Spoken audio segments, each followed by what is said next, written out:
Blustery, rainy day here in Salem has, well, for the time being anyway, cleared off into a pretty lovely yet mild October autumnal afternoon. And yes, folks, your eyes do not deceive you. Look who it is, the legendary voice of the Bearcats for more than 30 years, none other than my man Mike Gallagher back in the broadcast booth today. This is going to be so much fun here for Northwest Conference game number 4. Mike, so great to have you back. My friend, thank you for having me up here. Where you belong. I heard where Charlie was having to do some other duties, and I said if I need to fill in, I'll fill in. Happy to be back in the booth. It's nice to come back, see familiar faces, see two teams, one not struggling, one is struggling a little bit, and I'll tell you what, I want my Bearcats to get out of that dark mode. I want them to get the W today. It's been an interesting go of it for the Bearcats so far. They have, in order, played the 3 best teams in our league, start to finish, back to back to back, to kick off Northwest Conference play. And yes, it's been tough sledding for the Bearcats. They've yet to score in a Northwest Conference game, but they do get at George Fox, the team that's listing a little bit, coming off a really tough defeat at Linfield last week. So yes, 2 teams looking to rebound here this afternoon at McCulloch Stadium. And of course, people may not may have forgotten that we've played them already in a non-conference situation, losing 37-14 back in September. This is a whole new ballgame. This is for points in the Northwest Conference. And I think the big thing is we have a little bit of a change of offensive strategy by the Bearcats today. Yes, we're just getting word now. We have a different starting quarterback for the Bearcats today, Alex Rivera, available to play but nursing an injury. We will get our first look ever, at least as a starter for the Bearcats, at Prez Juarez, quarterback coming in today, making his first start for Willamette. So he's going to be thrown right into the fire right off the bat against a pretty tough George Fox defense. I was curious, have you seen him play at all? Because has he had some reps? Have you had a chance to watch him? He is 8 for 17 on the season, 66 yards through the air. He's had a tough go of it. He's absorbed a couple of sacks, hence the rushing numbers being in the negative column. He's lost a fumble, but Prez Juarez, 6'3" sophomore from Santa Monica, California, getting the start today. He's had time on the field before, and he came in last week and played a good chunk of that game against Pacific Lutheran 1 week ago. Well, it won't be deja vu all over again for the George Fox Bruins, because the Bearcats today, with some changes, I'm sure, on both sides of the ball. And I'm curious right now, you've got so many good defenders in there. Where are they going to have to be? I'm just concerned because I have not seen Fox. Is it going to be strictly that running back or that quick pass all day long? Or are they going to mix it up? Well, for George Fox, they do feature, of course, a D1 drop-down at quarterback, DeMontre Thomas, who began his collegiate football career at a community college before transferring to Portland State. He's now finishing out his collegiate career for the Bruins, 97 of 169 on the season, 1,196 yards, 6 touchdowns, 5 interceptions.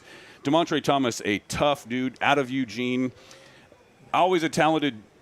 Whenever you hear a D1 drop down, you know that guy can play some football, and he's a good athlete, and he moves around a little bit for this George Fox team, but he likes to get it done using his arm through the air. And in watching him warm up, I was just impressed with his medium to long ball in particular, but he can come out and really flip the short pass, the quick pass, and change it on the fly. It's a homecoming as well for the leading receiver for this George Fox team, Elias Polanski, a Sprague kid. He leads the team with 21 receptions, good for 288 yards and a touchdown so far this year. So Elias Polanski, the 5th-year senior out of Salem, getting to play here in front of the hometown crowd. It'll be a special day for him as well for this George Fox team. Well, I tell you what, George Fox has really built a program over there. This is the 10th year of the George Fox football program. That was a quick 10 years, and Coach Casey and his bunch, they've just done a great job and become a strong, viable member of this conference. Yeah, and you mentioned it right there, 10 years for this program.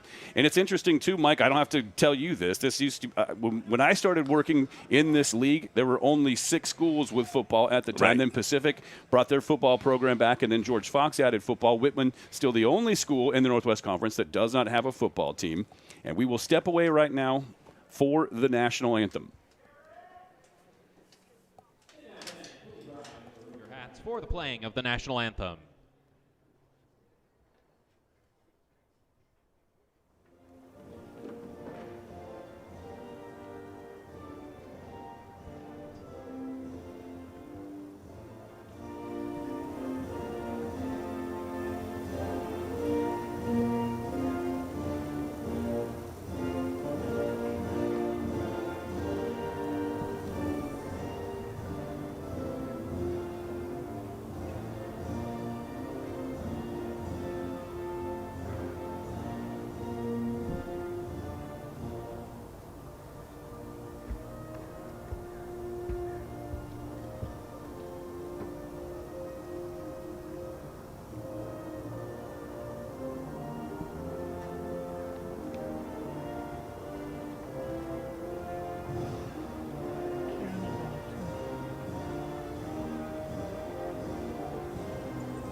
Moments away from kickoff between George Fox and Willamette here at McCulloch Stadium in Salem, Oregon.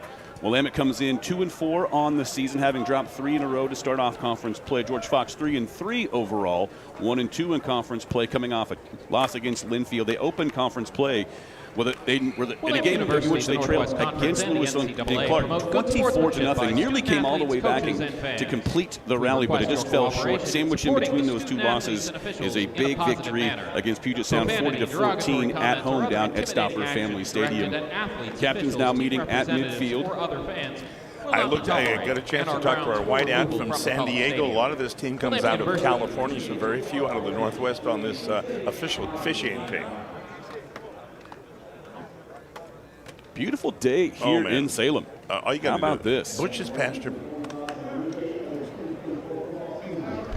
My name is Brian. I'm your referee. This is your umpire, Mike. George Fox University, you are the visiting team, and it's your choice to call the coin toss in the air. And here's the coin. This is the Northwest Conference logo, which represents heads. The opposite side, yes, you guessed it, is tails.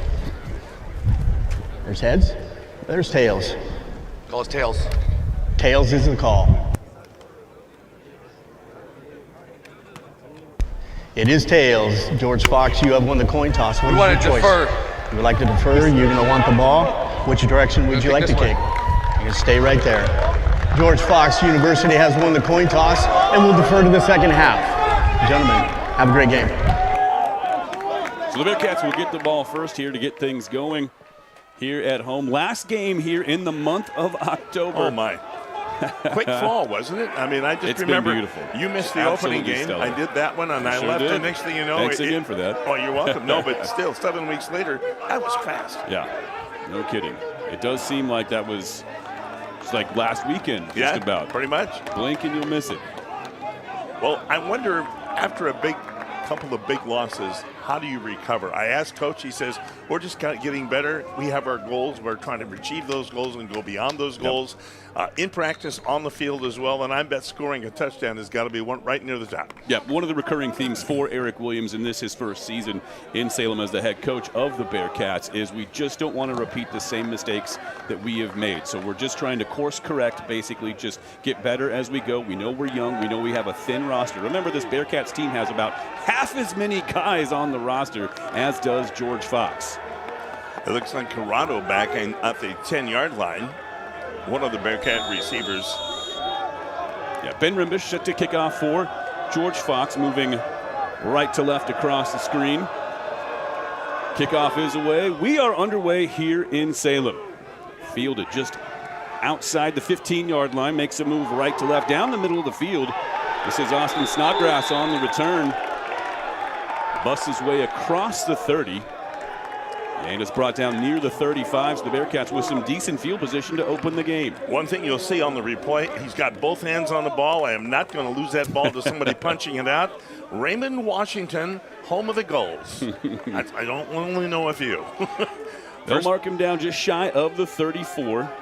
Split in the hash right in the middle of the field. Bearcats open with 3 wides to the near side, 1 at the top of the formation, and a quick whistle ahead of the snap for a play clock reset.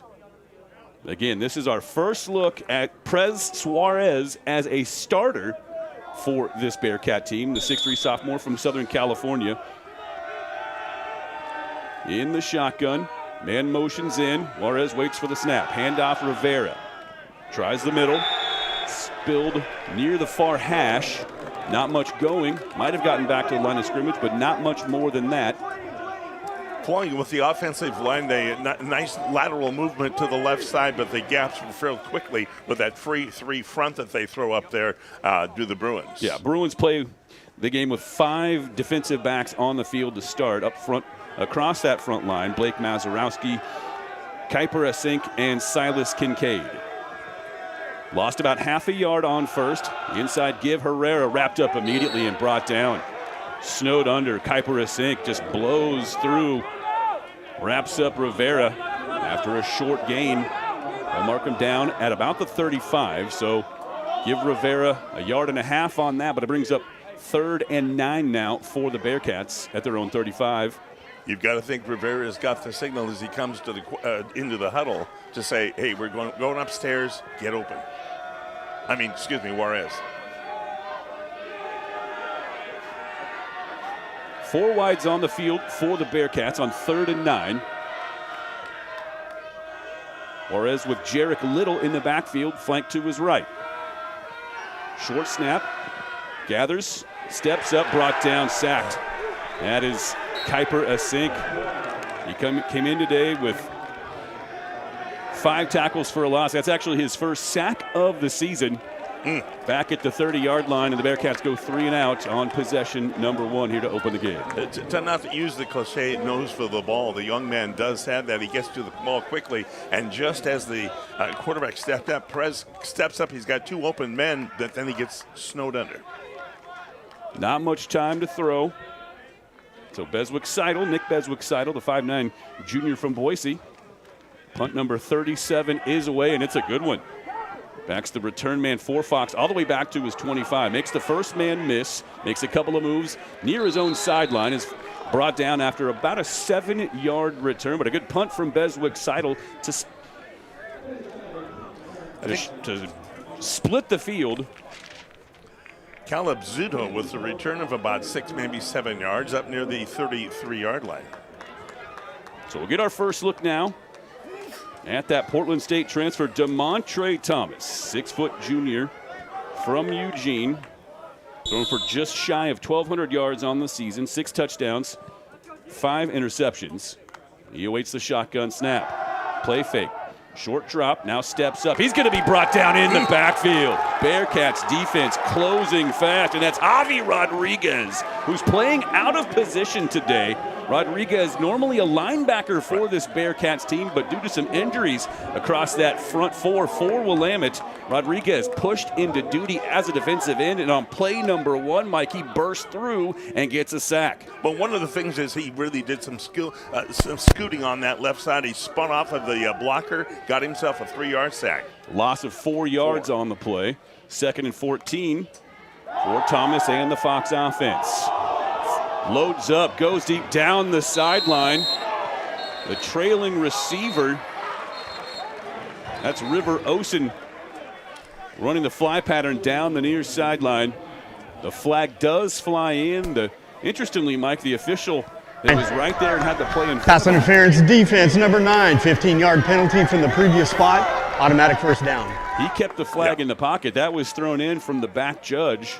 But he did pull, and for about 5 yards, Landon Waters did come up with the grab and did slow him down a little bit. I think that's the only reason. That and a nice acting move.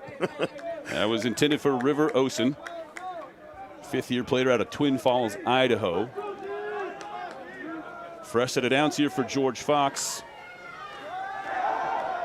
Quick pass, they bubble it out to the far side. Well covered by the Bearcats, nothing doing. Trying to get to the perimeter, but the Bearcats fly toward the ball on a short gain for Fox on first down. Since his freshman year, Hogan Smith out of Crook County High School, this guy has been a leader to the defense since he was a sophomore, and is really the leader of that defensive backfield. Makes a great play there. Promising play for George Fox, snuffed out. And now it's 2nd and 8. Another pass play. This one to the near side. River Osen gets to the perimeter. He's into Bearcat territory, and he's finally shoved out of bounds, but not before he picks up the first down and a whole lot more. They will mark him down just shy of the 40-yard line. They'll spot it down at the Bearcats 41. So the first time either team has been into plus territory so far today. And on top of that, River Osen, once at that 3rd step, he's already into 4th gear. He's a fast young man, number 22. But now 1st and 10 again, now in Bearcat territory. 2 wides up top, 1 to the near side. Demontre Thomas waits for the shotgun snap with Taylor Sabin alongside him. They fake to Sabin. Throw it outside. This is Kalen Fry with the reception. He's brought down, I believe, for a short loss, and it is. How about the coverage there? Austin Payne sneaking in. And again, they try to bubble it out on the perimeter, but Payne does a great job. It looks like that was 2. Was that Salah Hill? Salah Hill. Yeah, he was the one that brought him involved. Down. Loss of 1. Thomas. Now they give it, and it's Taylor Sabin around the right end. Wow, Taylor Saban with a big burst as he gets to the sideline. Now a couple of flags, though, thrown in late. And this one could be coming back. We'll await the call on the field. But you see that burst from Saban. I think if there's a push or a grab out there on the as they swept to the right side. Yeah, George Fox players are walking back. They know this one's going to be flagged against them. That's one big back 31 Saban trying to bring down, I'm telling you. 6'1", 205. During the play, holding offense number 66, 10-yard penalty from the spot of the foul, second down. So wipe off the big run for Taylor Saban. That pushes the ball back close to midfield. They'll spot it down at the 49. So second and very long now for George Fox. Malik Green now at one of the safety spots as they got a nickel going deep. It's a screenplay. They dump it off. It's Saban. Gets through the first line of defense. He's into the red zone. Finally hauled down inside the 10-yard line. That was a perfectly designed play by George Fox. Wow. You see DeMontre Thomas look left and comes back to the right. They set up the screen perfectly. Saban with blockers in front. Speed. Gets through that hole, and then the burst to get all the way down, and it's first and goal for George Fox. 34-yard reception all the way down on that little swing. Now pistol formation. Saban remains in the game. He takes the handoff. Jukes left, cuts right, gets toward the goal line, spills into the end zone, and he is in fact in for our first points of the game. So we saw it on back-to-back plays. Taylor Saban knows what to do when he gets the ball in his hands. Big long pass play for 34 yards on second and long, and he cashes in the drive with a 7-yard plunge into the end zone. It's like Rembiz for the extra point try. Ben Rembish is good with the extra point. So 7-0 George Fox. They capitalize after forcing the 3-and-out, a long drive down the field. It is George Fox who strikes first in our ball game. We'll be right back.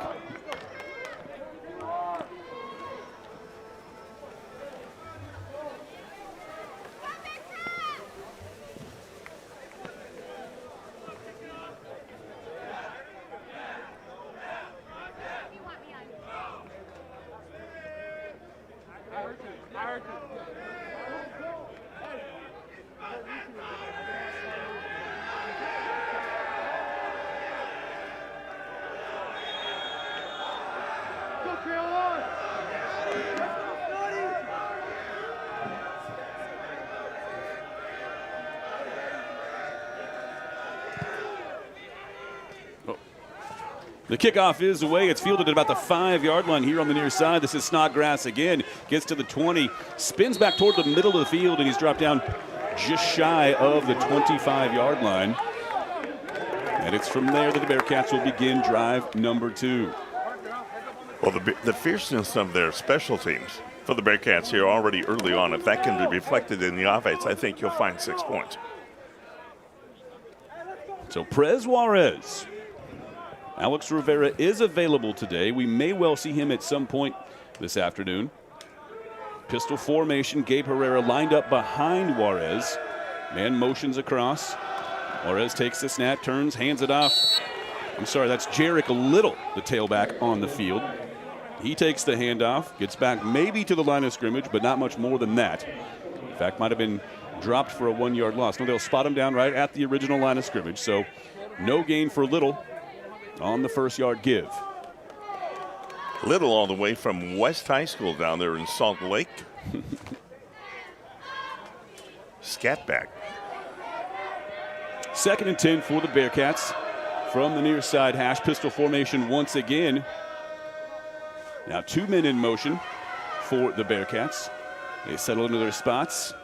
Juarez takes the snap. Short drop. Has trouble coming. That was an unblocked defender flying right at him. Noah Tack, who a week ago was named Northwest Conference Defensive Player of the Week. That is his 5th and a half sack on the season. Noah Tack is an absolute stud for this George Fox defense. You've got to account for him.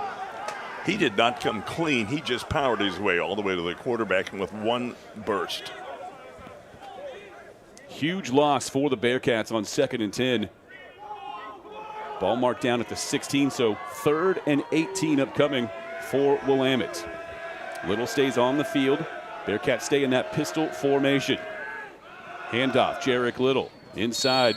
Not much going there, and the Bearcats offense will come off the field after a second consecutive 3-and-out. Now, I'm just being a non-coach. You're lined up your third down, almost 19 or 20, 17 in this case. You've got receivers out on the right side. Why not pass?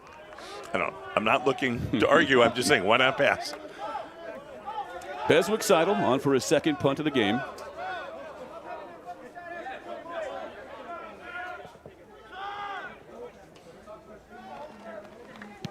Beswick Seidel gets it away. Spiraling end-over-end punt, take it at the 40-yard line.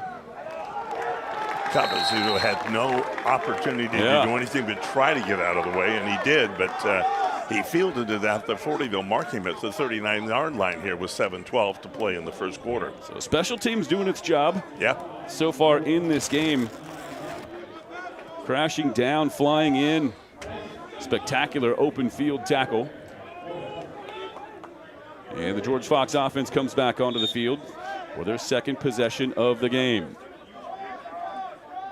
Taylor Saban, the key player on the opening drive, takes the handoff here, has the left side, gets through a hole. He's past midfield.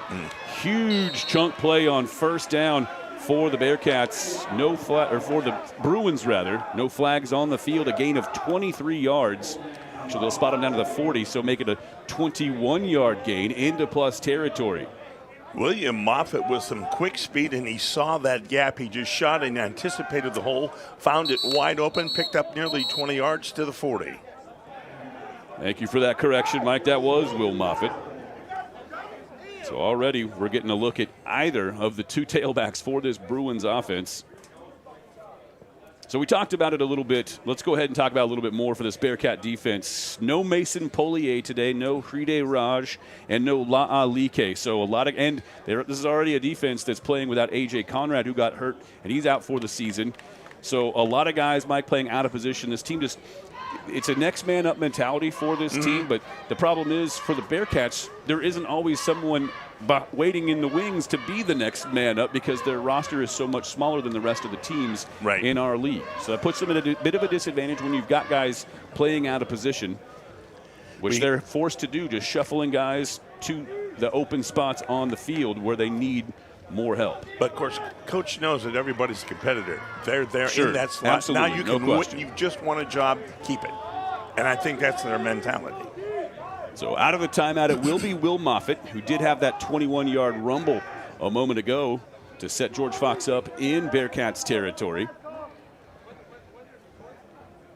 So Moffitt will stay on the field. Elias Polanski, the local kid from Sprague, split out here on the near side. Two wides up top include Tom McMillan, the tight end for this George Fox team, who, by the way, are playing without their two starting tight ends. So they are down to their third and fourth string tight ends, but those guys can play as well.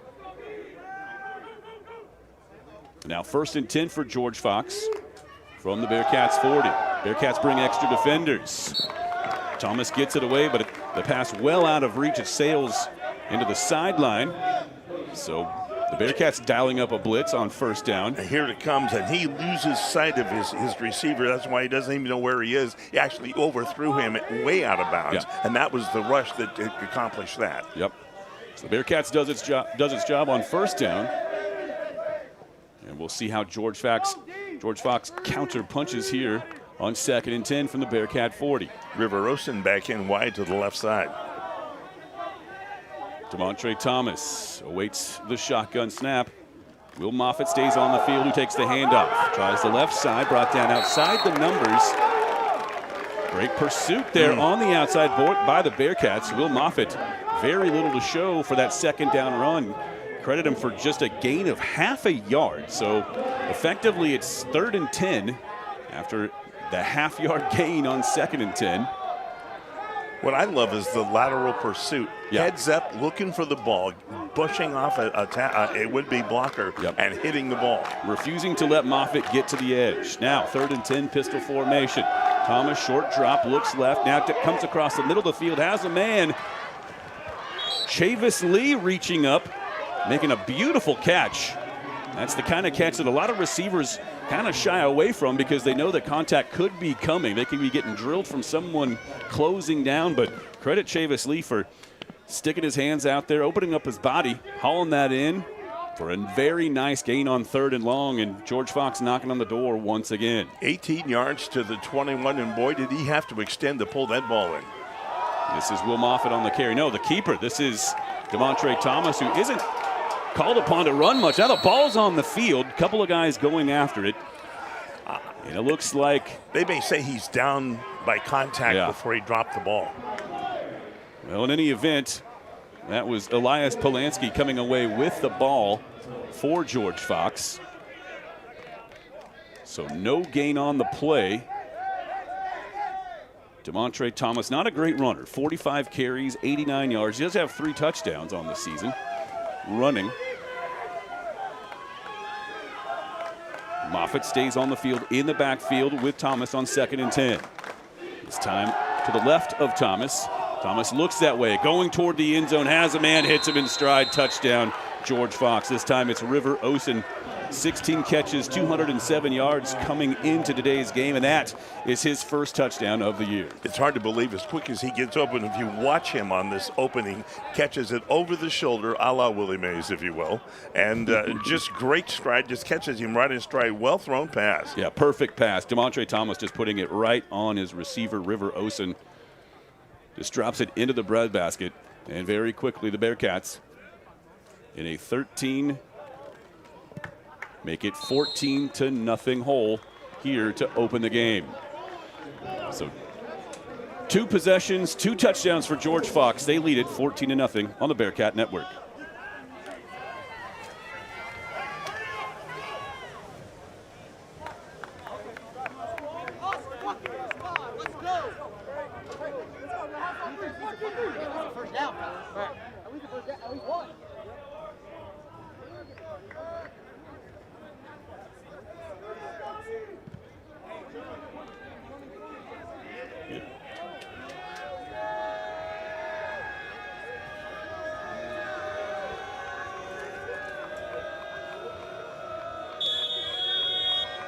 Well, Mike, these are 2 teams that obviously did play each other earlier this season in a non-conference matchup, but it was George Fox jumping out to the early lead in that game. They're doing the same once again here in Northwest Conference play. Let's hope that Willamette can start outscoring them soon. Short kickoff. This is Austin Snodgrass from the near side once again with another admirable run. Look at him continuing to push the pile out toward the 35-yard line. Austin Snodgrass absolutely refusing to go down. I counted the bodies. He's packed 3 or 4 for 4 yards after he was, if you will, stopped. Pretty much everyone but the kicker trying to bring him down. And Snodgrass hauls him all the way out to the 35-yard line. He could work for the Postal Service. He knows how to pack the mail. Look at that. Down to the 35. Snodgrass doing work. 1st and 10 for the Bearcats. Split backs in the backfield this time for Prez Suarez. Motioning in and out. Here's Gabe Herrera. Tries to get to the outside. Great pursuit. Goodness gracious, chased down all the way across the field. That's Keegan Sean, who just never gave up. Stayed right step for step with Gabe Herrera. Hauls him down after relentless pursuit for no gain. From one hash to the other now, 2nd and 10 for the Bearcats.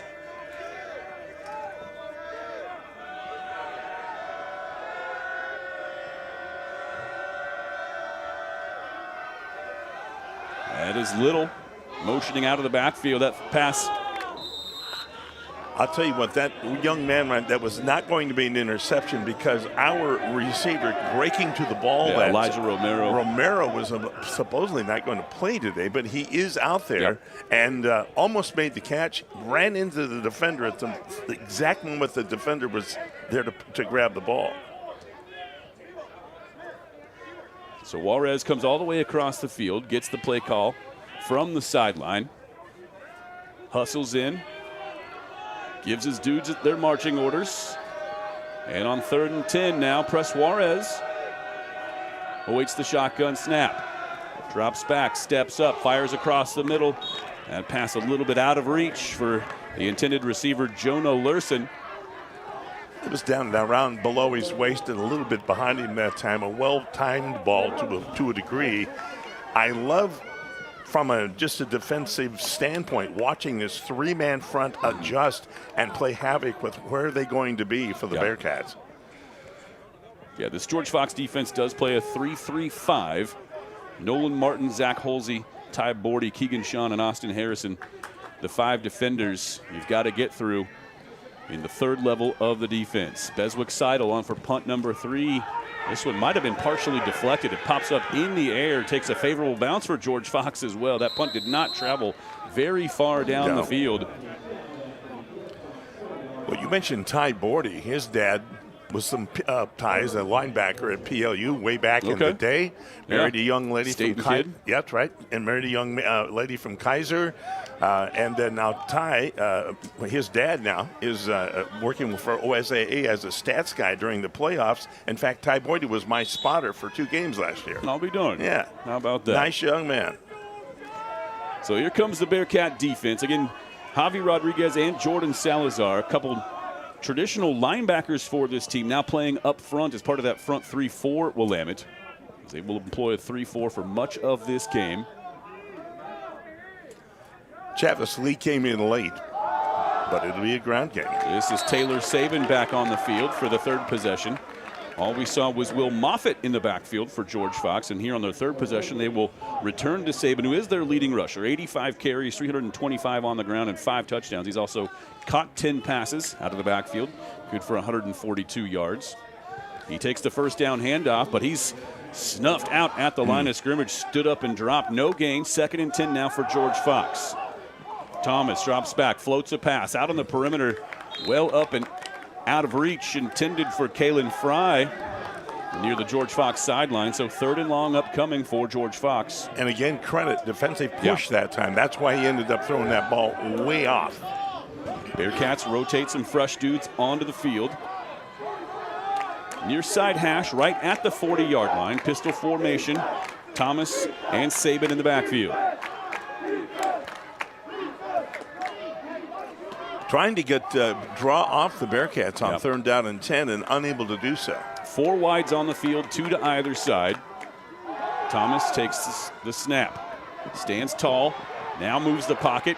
Flag down. Tucks and goes. Across the 40. Brought down well shy of the 1st down. Flag in the backfield. As he scrambled, I think somebody might have held, but coming up slowly as a quarterback, as he got popped pretty well. Thomas that time now able to walk off. Thomas up and moving, but he's listing. Yep. Let's check the flag on the field, thrown in the backfield. I think they're about ready to call call against George Fox. Looks like a hold by the way they're talking. Holding. Offense number 50. That penalty is declined, the result of the play. 4th down. So a big break for the Bearcats right there. And here comes 4th down, and they have to punt it away from about the 43-yard line. And now it's time to kick the offense into gear and put some points in the end zone at the other end. Yeah, look at Demontre Thomas hobbling as he comes to the sideline. Let's hope he's okay. Cam Spencer, the 2nd quarterback for this George Fox team. Well, Austin Payne ushered him out of bounds and looked like he may have landed on his ankle during the tackle. We get our first look at Riley Rutledge, the punter for George Fox. That punt nearly blocked. Rutledge gets it away. Fair catch signaled for. And it's taken at the 25-yard line by Dom Corrado. And it's from there that the Bearcats will begin their 4th drive of the game. 2:45 here late in the first quarter, still 14-0. Defense has held the Fox Bruins out of the end zone. In fact, them out of the red zone. But this is where they've got to have some success. I think right here is where you say, let's do what we've been practicing all week against this defense. Yeah, the offensive line needs to get some wins for this Bearcats team. They need to give Press Juarez some opportunities to throw the ball. And they've got to open some holes. The front 5 for the Bearcats across that line. Parker Heisey, Isaac Fa'opega, Dylan Carpenter, Dayton Roberts, and Gio Gallardo.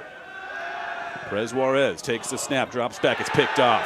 Intercepted. Nash Wiley heading toward the end zone. Flags fly in, a whole mess of flags. As Wiley angles toward the far side pylon, might have gotten to the end zone. But let's check the flags here in just a moment.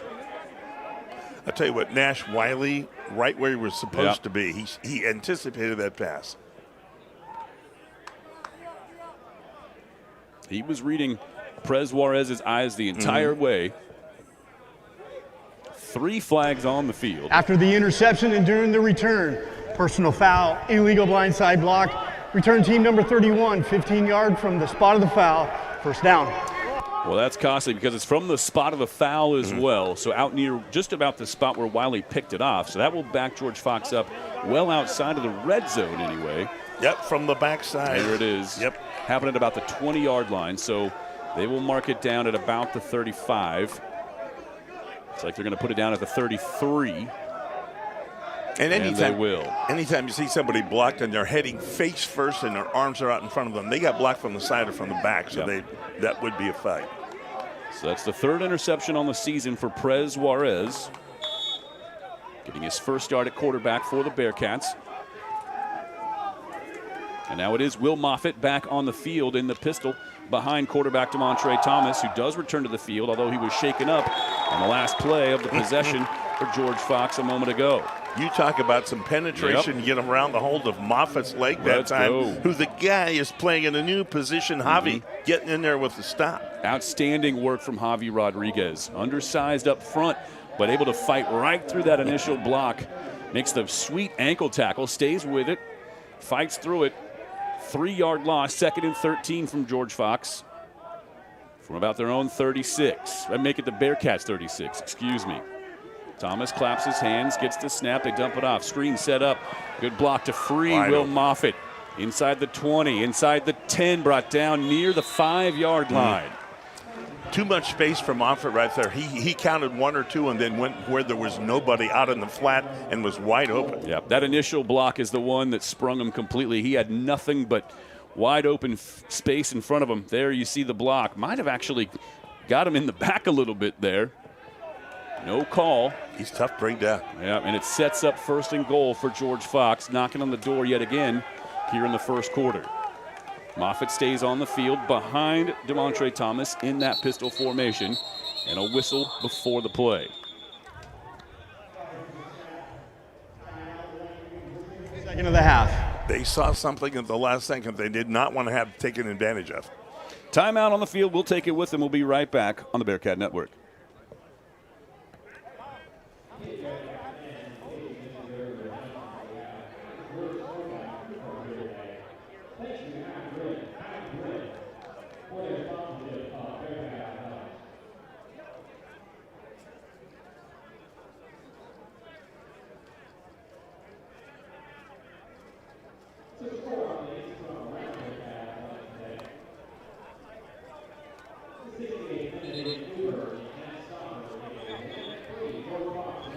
Just over a minute left here in the first quarter, Mike. And this game is unfortunately kind of going the way, at least for the time being, similarly to how the first game between these two teams went. Well, you know, George Fox came out the very first time and scored 31 points in the first half, make it 31-0 at halftime. Bearcats did thoroughly outplay George Fox across the game's final 30 minutes of that contest. There's Moffitt again. Yeah, inside give to Moffitt, but he's snowed under very quickly. Got back to the line of scrimmage, but not a ton more.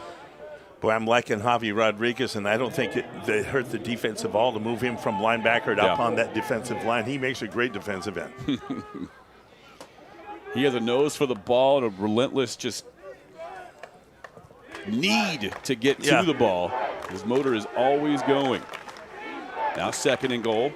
Moffitt on the field. It's a design run for the quarterback. And there's nothing doing for DeMontre Thomas at all. Great pursuit, forcing Moffitt down for a loss. He gets up a little slow each time. I think he gets his bell rung just a little bit without getting hit in the head. But I'll tell you what, he went down on a pile that time. And the lateral pursuit, I keep saying that, but that's what the Bearcats have got in their favor. They're not allowing a whole lot of penetration around the edge. They're sopping it up over there, and it's impressive. Looks like they spotted it down at about the 7 for 3rd and goal, so a loss of 2. Bearcats defense stiffening here. for the moment. We'll see what happens on 3rd and goal. That pass deflected at the line of scrimmage. Someone got a hand up and knocked it down. So bend, but don't break. Ruling on the field is an incomplete pass. 4th down. He said incomplete. They did. It was very close. Did it? Was it an incomplete pass? You got to make that call quick. Well, he definitely let this go. It just that it got knocked down, and there just wasn't a whistle was the thing. So the referees didn't do their job by blowing the whistle. So we heard all the coaches next door to us were screaming, keep going, because there hadn't been a whistle on the field. But credit the Bearcats defense. It was 1st and goal for George Fox. And across 3 plays, they stiffen. Again, that bend but don't break, and that forces the field goal attempt for Ben Rimbish. 5 for 6 on the season, as long as 32. This one spotted down at the center. It's blocked! How about that? The special teams for Willamette doing its job once again. Huge blocks! Springs the man down the far sideline. Boy, a 50-yard or more returned out inside the 40. 2 blocks back-to-back on defense. Javi Rodriguez got the one before. Ruling on the field is the extra point is no good. That is the end of the 1st quarter. What a way to end it. Well, the referee said extra point is no good. That, of course, was a field goal attempt, so the Bearcats... Correction. The field goal was blocked and is no good. Well, there he is, the referee coming back in to correct himself. So the Bearcats make a huge play on special teams to end the 1st quarter, and they will open the 2nd quarter in plus territory when we return on the Bearcat Network. Did we see who got the block? Salah Hill. Okay. Is it Salah? Yeah. Yeah. And that was Corrado on the return, yeah? Correct. At least I think it was. I thought that when I saw 8. We've got to get stats printed if they're not going to work. Thank you.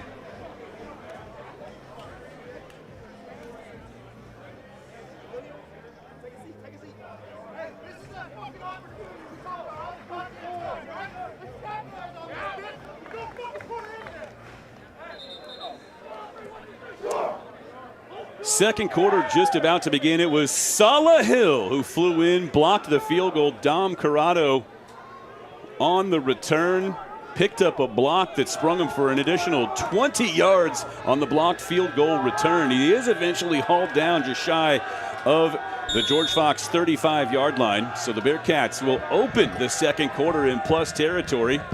And Alex Rivera is the quarterback for the Bearcats to begin quarter number 2. He takes the snap, play fake, looks across the middle. That pass might have been deflected as the trajectory changed very quickly. It was intended for Brandon Johnson across the middle.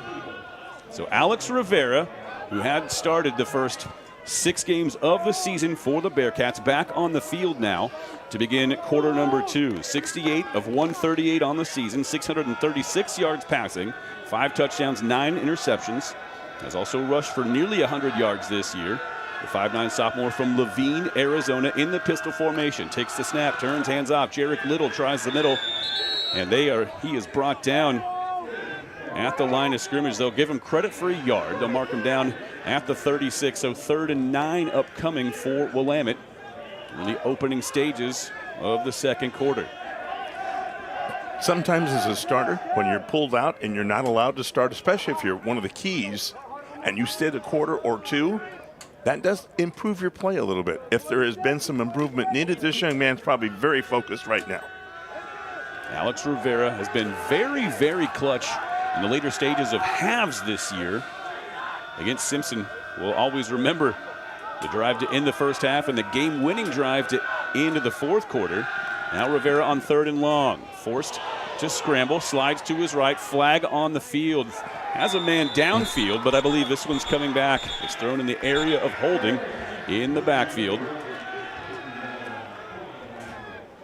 You know, after 1 quarter of play, George Fox, 130 yards passing, Willamette 0. Offense number 77, 10-yard penalty from the previous spot. It's still 2nd down. And total yardage, 152 for Fox, and a -9 on the net side for the Bearcats after 1 quarter. Referee said still 2nd down, but it is 3rd down. So it'll be 3rd and 19 here for the Bearcats. 3rd down. And there he is correcting himself again, as you heard on the broadcast. So from the 46, it's 3rd and 19 now for Willamette as Rivera gets the play from the sideline. gathers his dudes. They break the huddle, and it's Jarek Little staying on the field. We haven't seen much of Gabe Herrera so far today. Now Rivera, 3rd and 19. Dumps it off, has his safety valve, Jarek Little. Fights his way forward, but a short gain. He's brought down at about the 41. Little that time, about 6-yard pickup. 4 carries today, but only 3 net yards. You mentioned Gabe Herrera, 1 carry, of course, today, and he just kind of picked a couple, only 1 yard up there. And receiving, again, we're right at 0 pretty much all the way around. So 4th and 14.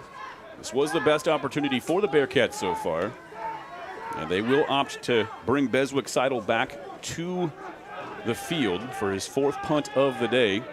Try to pin George Fox deep in their own territory. Kabazuda waiting down near the 10. Punt is away. It's a good one. It checks up at about the 5. And then it bounces into the end zone. No, they'll mark it out at the 1 yard line. I thought for a second the ball had flipped over the pylon. Instead, the back judge right there, Johnny on the spot, marks it down at the 1 yard line. How about the job there from Nick Beswick Seidel? Well, look at the 25, Hufek. He'll come over. He kind of guards it. He sees what's about to happen. Do I touch it? Do I let it go? I let it go. Right at the 1, inside the 1. That's a mistake as well for the George Fox special teams.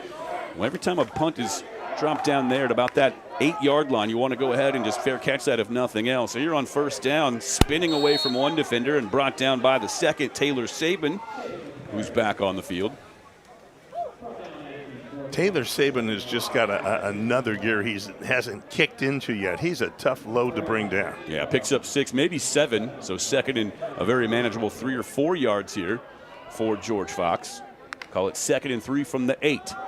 Takes the handoff again, makes 1 move, and is brought down at about the 10. So it'll be 3rd and short upcoming for George Fox. And one of the linemen for Fox is laying down. Of the offense. Well, it looks like calf roping out there. There's a couple of guys that, I'm serious, they picked those players up and thrown them down in the tackle mode, but now one of the Fox offensive linemen, that looks like Kyle Lasowski, big 300-pounder down. They'll bring a trainer out to the field, so we'll pay some bills and be right back.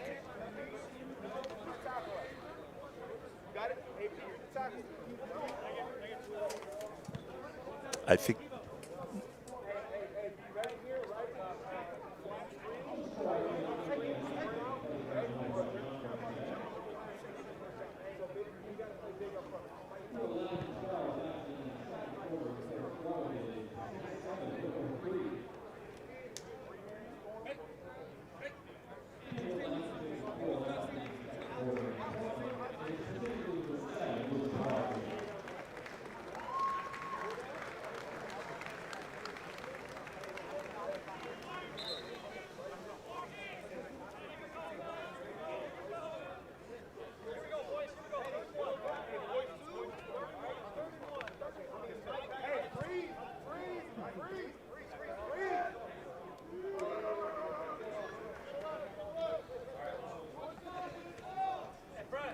well, the young man was able to get to the sideline all right.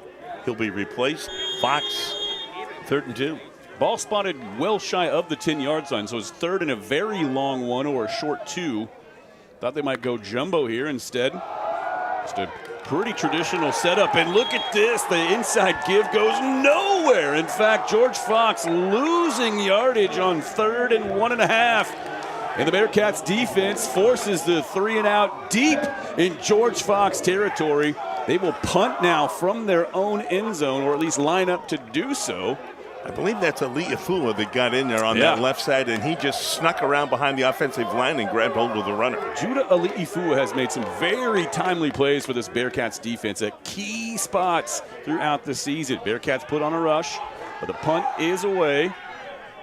And a fair catch signaled for and taken near the George Fox sideline. Now we've got a couple of guys going after it. A helmet flies off the head of a Bearcats player, and now more guys tangle. I saw a face mask getting jerked around. We might have an ejection here in a moment. We'll just let cooler heads prevail down on the field. That's the third time Taylor Saban on a special teams play has come down and mixed it up with one of the Bearcats. This time he pushed him in the head and knocked the helmet off, and then he comes back and takes a swing at another player and hits the side of the helmet. My goodness. Well, we'll let the referees talk this over. I saw what I saw. We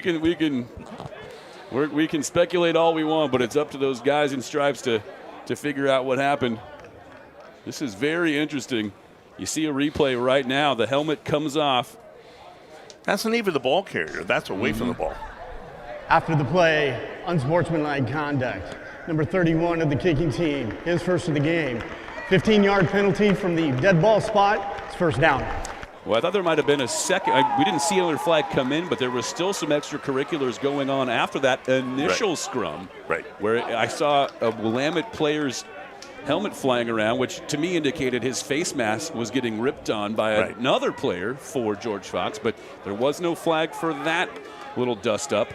I have a feeling the radar is on now with the ref. They're going to be watching this. That is a big play, though. It sets up the Bearcats at the George Fox 34. That fair catch was taken at the 49, so push it 15 yards closer to the George Fox end zone. And with Alex Rivera back on the field as the quarterback, the 5'9" sophomore back in for his second series of the game here in the second quarter. Now Herrera is back on the field. He's the tailback lined up in the pistol behind Rivera. Bearcats motion left to right now. Gabe Herrera hesitates, stutter step. A couple of nice moves as he gets into the second level of the defense, so a gain of 3, maybe 4. Gabe Herrera's got some nice sliding moves to the left there. He saw that defensive line move to his right, giving him a gap on his left, and that's where he picks up 3. Came in today just shy of 300 yards on the season, has spiked once. It was a gain of 4, so 2nd and 6 coming up for the Bearcats. They'll spot it down to the 31, so it's a long 6, short 7 here for Alex Rivera and the Bearcat offense. Motion man is Caden Gonzalez. Now Rivera drops back, pocket collapses, and Rivera brought down in the backfield. That relentless front 3 for George Fox. I'll tell you what, a sink, 95 is just unstoppable at times. He just shoots the gap and you can't block him. And no attack, who is always around the ball. Middle linebacker for George Fox in on the sack as well. Big loss of 7 yards now, 3rd and 13 upcoming.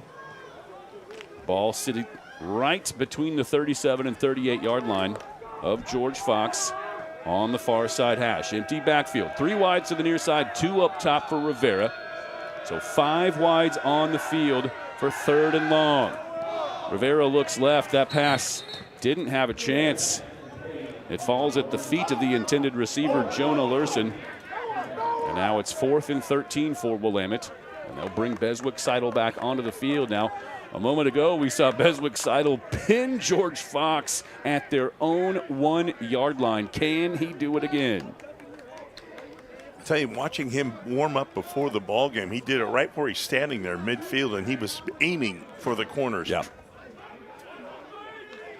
Wearing those hot pink socks today. It is Cancer Awareness Month, of course, here in October. Beswick Seidel gets the punt away, kind of pooches it a little bit. Ball ricochets off a player. I believe Willamette's going to get flagged for impeding. He did interference there catch, on the kick. Yeah, and he bumped him before the ball even got there, unfortunately. And the ball clanged off a Bearcats player, not a George Fox player. Interference with the opportunity to catch a kick. Number 29 of the kicking team, 15-yard penalty from the dead ball spot, 1st and 10. Well, Beswick Seidel did a nice job. Yes. That punt was going to come down right around the 10-yard line. But after the penalty, they'll walk that off, and George Fox will not have their backs against the end zone. They will start from their own 26-yard line instead. The young freshman, Bryson Speakthunder, an outstanding defensive back at North Salem, unfortunately got in the way that time. Here's DeMontre Thomas. Takes the snap, handoff. Will Moffitt up the middle into the second level. Nice yardage on first down. Shy of the line to gain, but not by much. Gain of 9 yards out to the 35. And George Fox wants to play with some pace. About 9:15 left here in the first half. Bruins going no huddle. Thomas takes the snap. Moffitt again on a reverse now. They hand it off. Now this is River. That's River. Osen. Is that River Osen? It is. But with a lot of speed around as he came from the left receiving spot in behind on that double reverse. Just couldn't get through a slot there. Pretty well sealed by the Bearcats, but the first down he did pick up. Yeah, Bearcats had an opportunity to drop that for a big loss, but unfortunately John Williamson just could not bring him down. The sticks move, and it's 1st and 10 for George Fox from their own 41. Moffitt on the carry. Moving left to right, not much doing. He's brought down maybe for a 1-yard loss. He paid for it, too, because he comes up a little with the bell ringing a little bit. That initial hit definitely stuck him right in the gut. Some great pursuit, Braden Dukin on that stop. Lost 2nd and 11. Bruins still playing with some pace. That pass picked off near midfield. That is Landon Waters on the return inside the 40. Brought down as he gets across the 30-yard line. Landon Waters just sitting in the middle of the field, reading the quarterback's eyes. Tell you what, Landon Waters saw that tight end come across, and as soon as he did, he was backing up, and then he went back towards the tight end, got up on his backside right there. The tight end's in front of him. Got that ball. How about it? Landon Waters with a nice return as well, brought down right at the 30-yard line. And it is from there that the Bearcats will take over. They've had some good field position on their last few times with the ball. 30 yards. Alex Rivera back on the field now, this time in the backfield with them. It's Austin Snodgrass. 2 wides at the top of the formation, 1 to the near side. Rivera, handoff, Snodgrass. Now the Bearcats are going to try the same thing, but it's a flea flicker. Now it's Rivera firing toward the end zone into double coverage, and it's picked off by George Fox. Oh my, that is some great defense. The flea flicker did not work. George Fox stayed with the receiver. Moving on the field is an interception in the end zone, the result of the play. Elijah Romero did all he could do, and even going after the football, but he was double and nearly triple teamed there in the end zone. Well, credit the George Fox defense. They read that all the way, or anyway, they just never gave up on that play. The receiver just kept running his pattern down the near sideline. And Rivera throws it into extra coverage. It's a little bit too much going on that play. I love the aggression there, the creativity. They were unable to execute, and the Bearcats give it right back. The touchback now brings it back out to the George Fox 20. Is that Moffitt one more time? Maybe a yard. Brought down nearly instantly. It's actually Taylor Sabin back on the field, in the backfield for George Fox. 14-0 our score. Clock continues to run here. Under 8 left in the first half. Bearcats have made some plays. They've got an interception. They've blocked a field goal, nearly returned it for a touchdown. Yes. These guys are dialed in. They know what's going on. It's just little things right now. Set up the screen. This is Sabin. He's dragged down from behind. Outstanding pursuit. George Fox has had great success in the screen game so far today, but Orion Woods chases Taylor Sabin down from behind, drops him for a loss. And Austin Payne pounded the quarterback again, slow to get up. So 3rd and 7 now. Make it no gain on that play, but how about that effort from Orion Woods? Thomas steps back, fires across the middle, has a man, but it's just out of his outstretched hands. Chavis Lee unable to haul it in. And once again, the Bearcats defense stiffening when it needs to, making big plays, pressuring the quarterback. And they're chasing guys down. They're flying around on the defensive side of the ball, Mike. I'll tell you what, when they are not, and they're not on their heels. They're up on the front, ready to go. They've got exactly what they're supposed to be doing. They're right where they're supposed to be. And let's see what happens on this return. They gave up touchdowns on George Fox's first 2 possessions. That punt is partially blocked. It rolls out toward the 34-yard line where it will be down, but special teams and defense, Mike, are keeping the Bearcats in this game right now. 3 blocks that I can think of. Unbelievable. And you have to get some penetration to get that guy with, and there's no flag here. That was 42 or 46. I see Caden Denberger with the block, the kid out of Missoula. Outstanding. How about that? So once again, the Bearcats will start a drive in plus territory. Let's see if this offense can answer the bell. They will start from the far side hash. Snodgrass is still your tailback on the field with Rivera still the quarterback for this next Bearcat possession. 3 wides here to the near side, 1 up top. Rivera takes the snap. Snodgrass play fake to him. Ball deflected at the line of scrimmage. I believe that was Silas Kincaid, the defensive end for George Fox, who got a hand up in the air and deflected that pass. I bid on the handoff, and then Silas did not.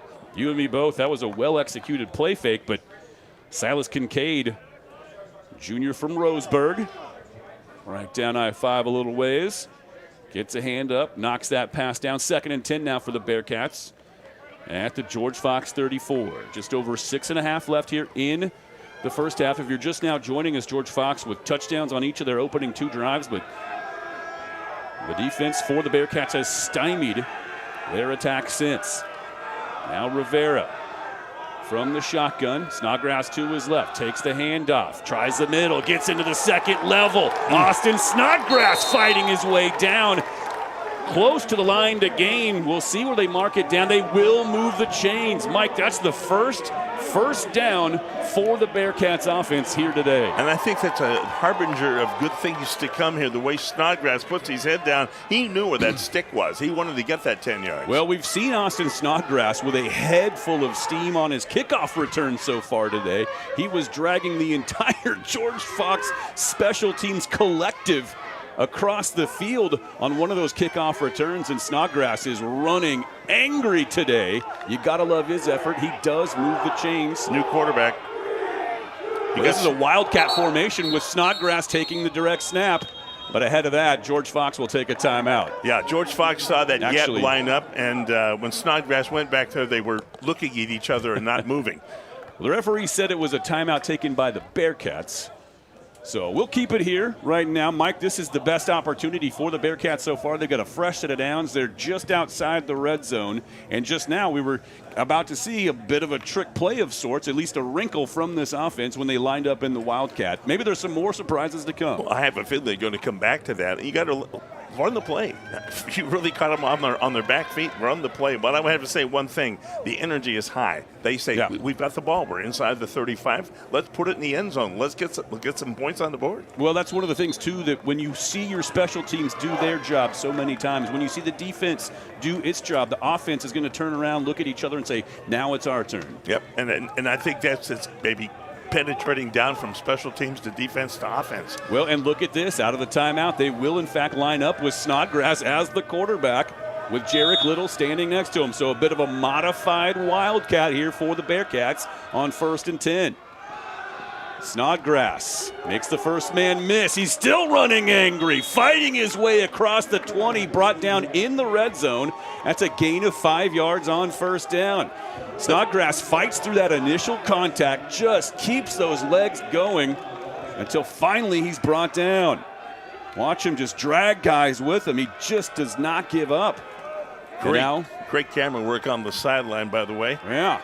So the Bearcats, for the first time today, are in the red zone after the 5-yard rumble from Snodgrass. Rivera back on the field. Snodgrass over to the sideline where he is getting a well-deserved breather. Jarek Little, now the tailback, standing to the left of Alex Rivera. He takes the handoff, tries the inside, flying down the line, however.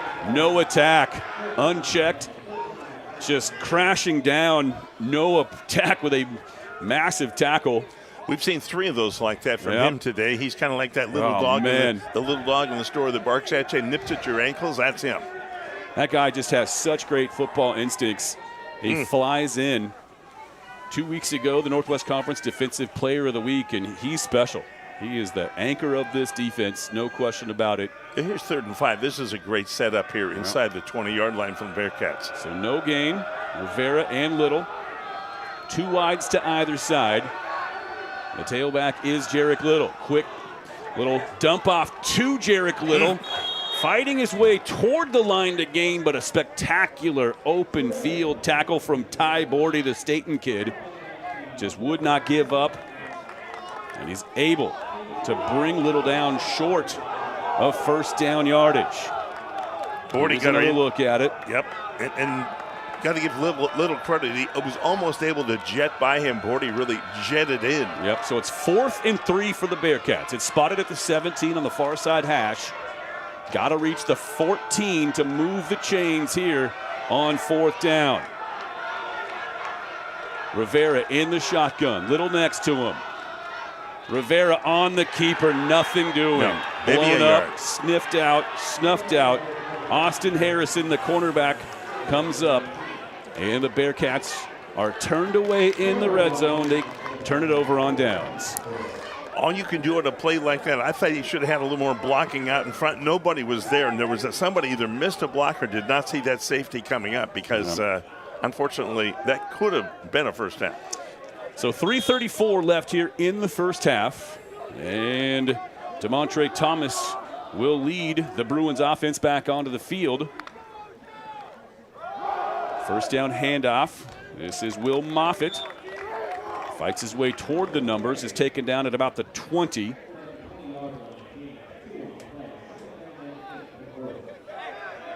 So a short gain of about a yard, maybe a yard and a half. They'll call it 2nd and 8 from the 20. Ball rests there. Shotgun, Demontre Thomas. Low snap, handles it well. Rush coming. Wide open man here on the near side flat. I'll tell you what, Bearcats were going one way and the offense was going the other, and some fast young men come across the field to keep that from being a longer game than it could have been. That is Will Moffitt from his tailback position who just drifted out here onto the near side. You see on your replay, with the Bearcats bringing an extra defender into the backfield, Moffitt unchecked.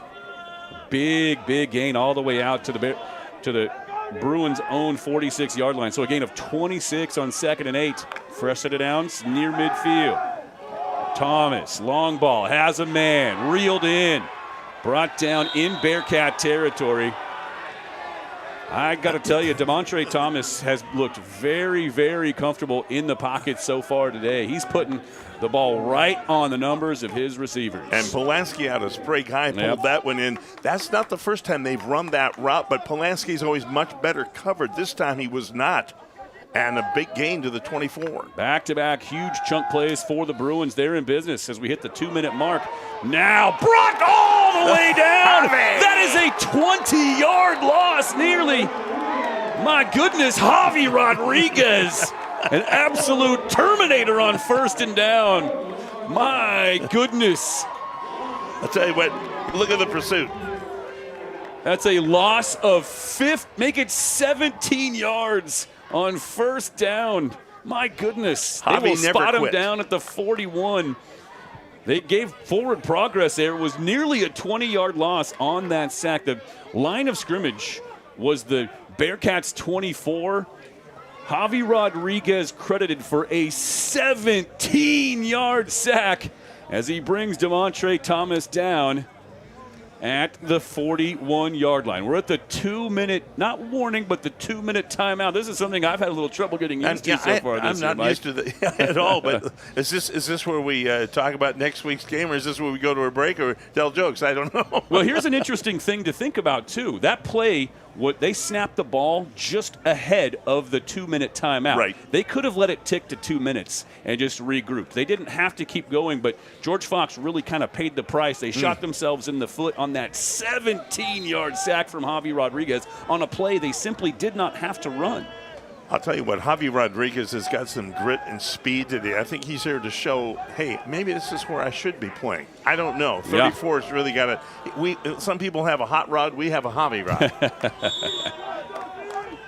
So 2nd and 27 after that 17-yard loss. The aggression for George Fox backfires. Now Thomas steps up, tucks and goes, works his way toward the sideline. He's angled out of bounds. Well, he picks up about 7 yards, maybe 8 that time, and he doesn't have the speed that the other quarterbacks do, but it brings him down with 1:50 to play here. It's still about 3rd and 15. So good pursuit from the Bearcats. It's 3rd and very long for George Fox. 3rd and forever. 3rd and 23, they'll call it. They'll credit Thomas with just 4 yards on that run. So 3rd and 23, what will they do? Short drop, surveys, has time, dumps it off. Pass behind the intended receiver.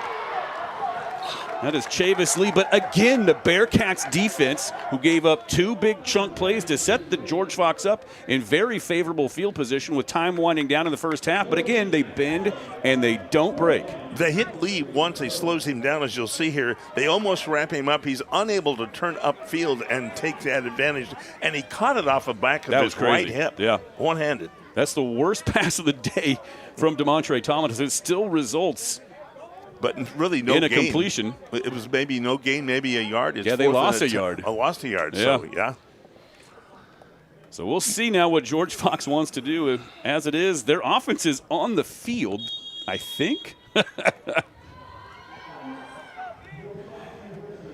And the Bruins will burn a timeout. 1 and 1 second left. We'll take this timeout with George Fox on the Bearcat Network.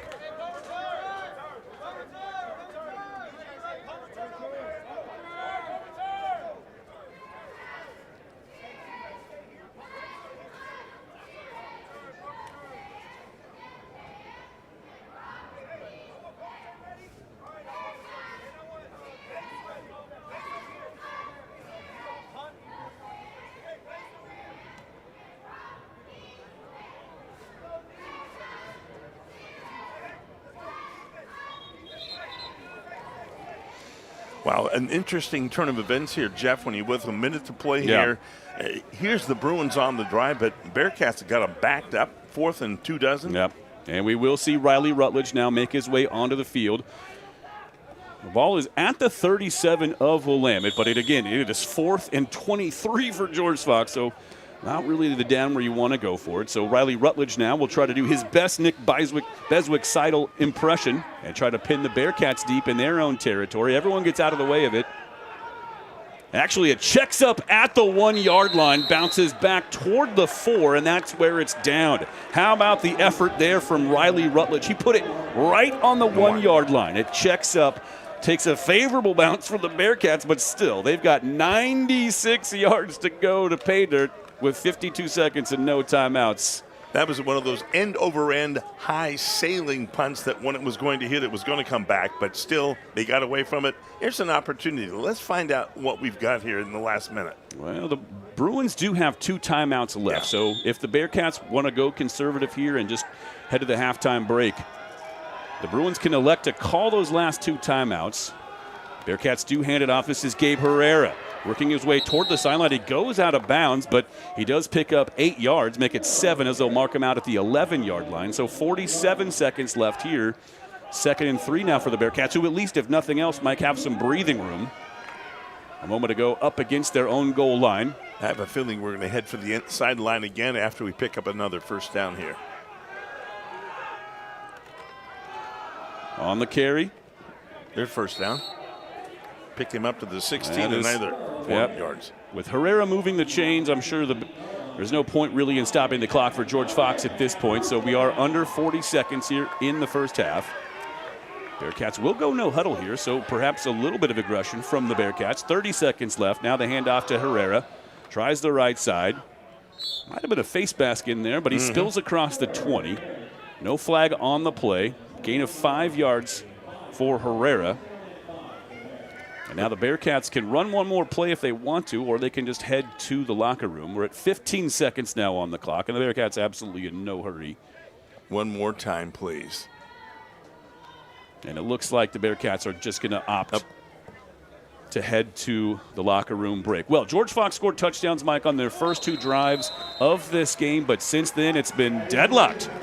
We will head to the halftime break with the Bearcats trailing by just those 2 opening touchdowns. I think you've said something about the Bearcat defense at this point. You have said that they have been, as the game has gone along in the first half, after that first 2 or 3 possessions from Fox, they've been able to hold the line. Yep. They've been able to turn on the juice, keep the expansion on the edge. They're not allowing them more than 2 or 3 on the sweeps, sometimes a loss. Yep. We really need to credit the defense right now here in the first half, because the way they're playing it looked like it was going to be 28-0 at halftime. And when they've given up big chunk plays, sometimes in succession, like on back-to-back sequences, they've then stiffened and kept George Fox completely at bay, thwarted every George Fox threat after those 2 opening drives. And, of course, the special teams have been exactly that. They've been special. A couple of block kicks already in this game. And how many times have we blocked either a kick or a pass? 4 times today. Pretty spectacular stuff. Folks, we're going to step away for an extended break here on the broadcast, but please rejoin us in about 15 minutes for a look back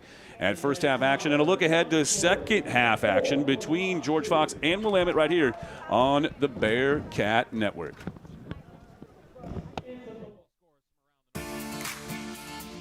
There are more ways than ever to watch Capital Community Media and your favorite local programs. No cable, no Roku, no Apple, no problem.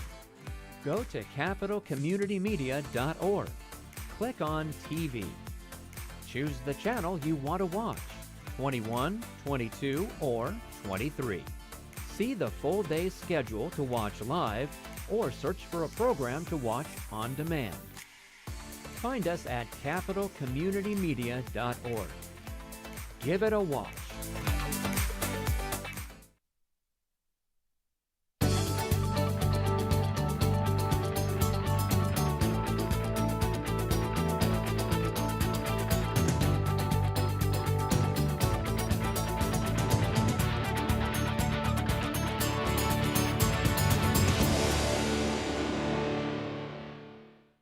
So the Center for Hope and Safety, formerly Mid-Valley Women's Crisis Service, has been around for 51 years, providing services and support to victims and survivors of domestic violence, sexual assault, stalking, and human trafficking in Marion and Polk counties.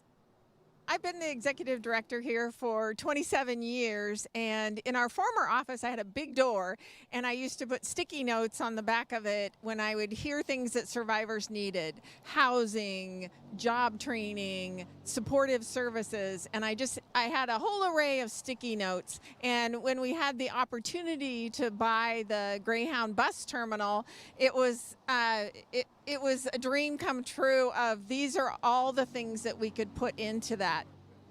A lot of partners came together to make Hope Plaza a reality. We're incredibly blessed to receive over $8 million from lottery bonds and the State of Oregon General Fund. And we had the Appropriations Committee for the federal government provided $2 million. And we also have foundations that came alongside of us. And then, of course, community donations, which are so critical to the work that we do. And so we're just honored to have so much support to make Hope Plaza a reality. Hope Plaza is more than just a building. It's a symbol of hope and renewal. It's fitting that it stands on the side of an old Greyhound bus station. Once a safe destination for weary travelers, it is now a sanctuary for survivors beginning new journeys toward a brighter future. So there's 20 fully accessible, affordable housing units. And when I say affordable, today, affordability for most survivors, they cannot afford it. So this is truly low-income housing. They'll only pay 30% of their income for these units. And then we decided that we're paying all the utilities, broadband, and laundry. In a time when so many Oregonians are struggling to find affordable housing, The creation of Hope Plaza shines as a beacon of what can be accomplished when we prioritize the well-being of our most vulnerable neighbor. Hope Plaza is actually a part of the continuum of housing that survivors need the most, that permanent housing. It's very difficult for them to be able to afford housing, and we've struggled to find enough permanent housing. And then, of course, every unit is fully accessible, and so being able to know that if somebody comes in and has a disability, we're going to be able to have a space for them that they can navigate and be comfortable in. So it really is unique housing, and then all those wraparound services come alongside that and help them to be successful. Now, for those of you that don't know, I'm a Republican and I'm quite conservative, and most of you know that Peter was quite liberal, but we were extremely good friends. And I think what this building shows is what politics can achieve when we work together, and I think that's extremely important.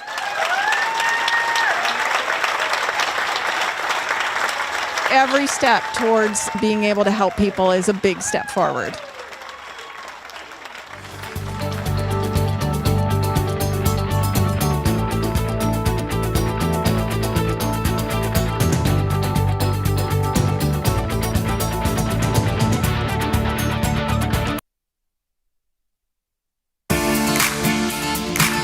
There are more ways than ever to watch Capital Community Media and your favorite local programs. You can find us on Roku, through your player or your Roku TV. Just search for our app and download it for free. Then stream all 3 of our channels live and get pre-recorded video on demand. The Capital Community Media app, available now on Roku. Give it a watch.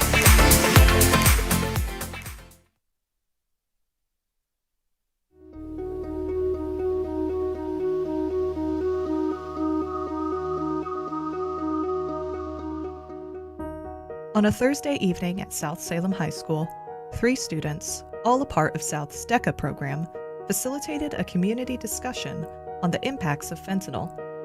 Their goal is to spread awareness about the growing crisis that is ending the lives of youth everywhere, including Oregon. Their campaign name, Fight Fentanyl with Facts, explains exactly what they are doing. Our advisor, Mr. Dixon, actually brought up to us that fentanyl was a big problem that was coming up in our community. We were looking for opportunities to learn more about fentanyl, and we saw that there was a community conversation up in Beaverton.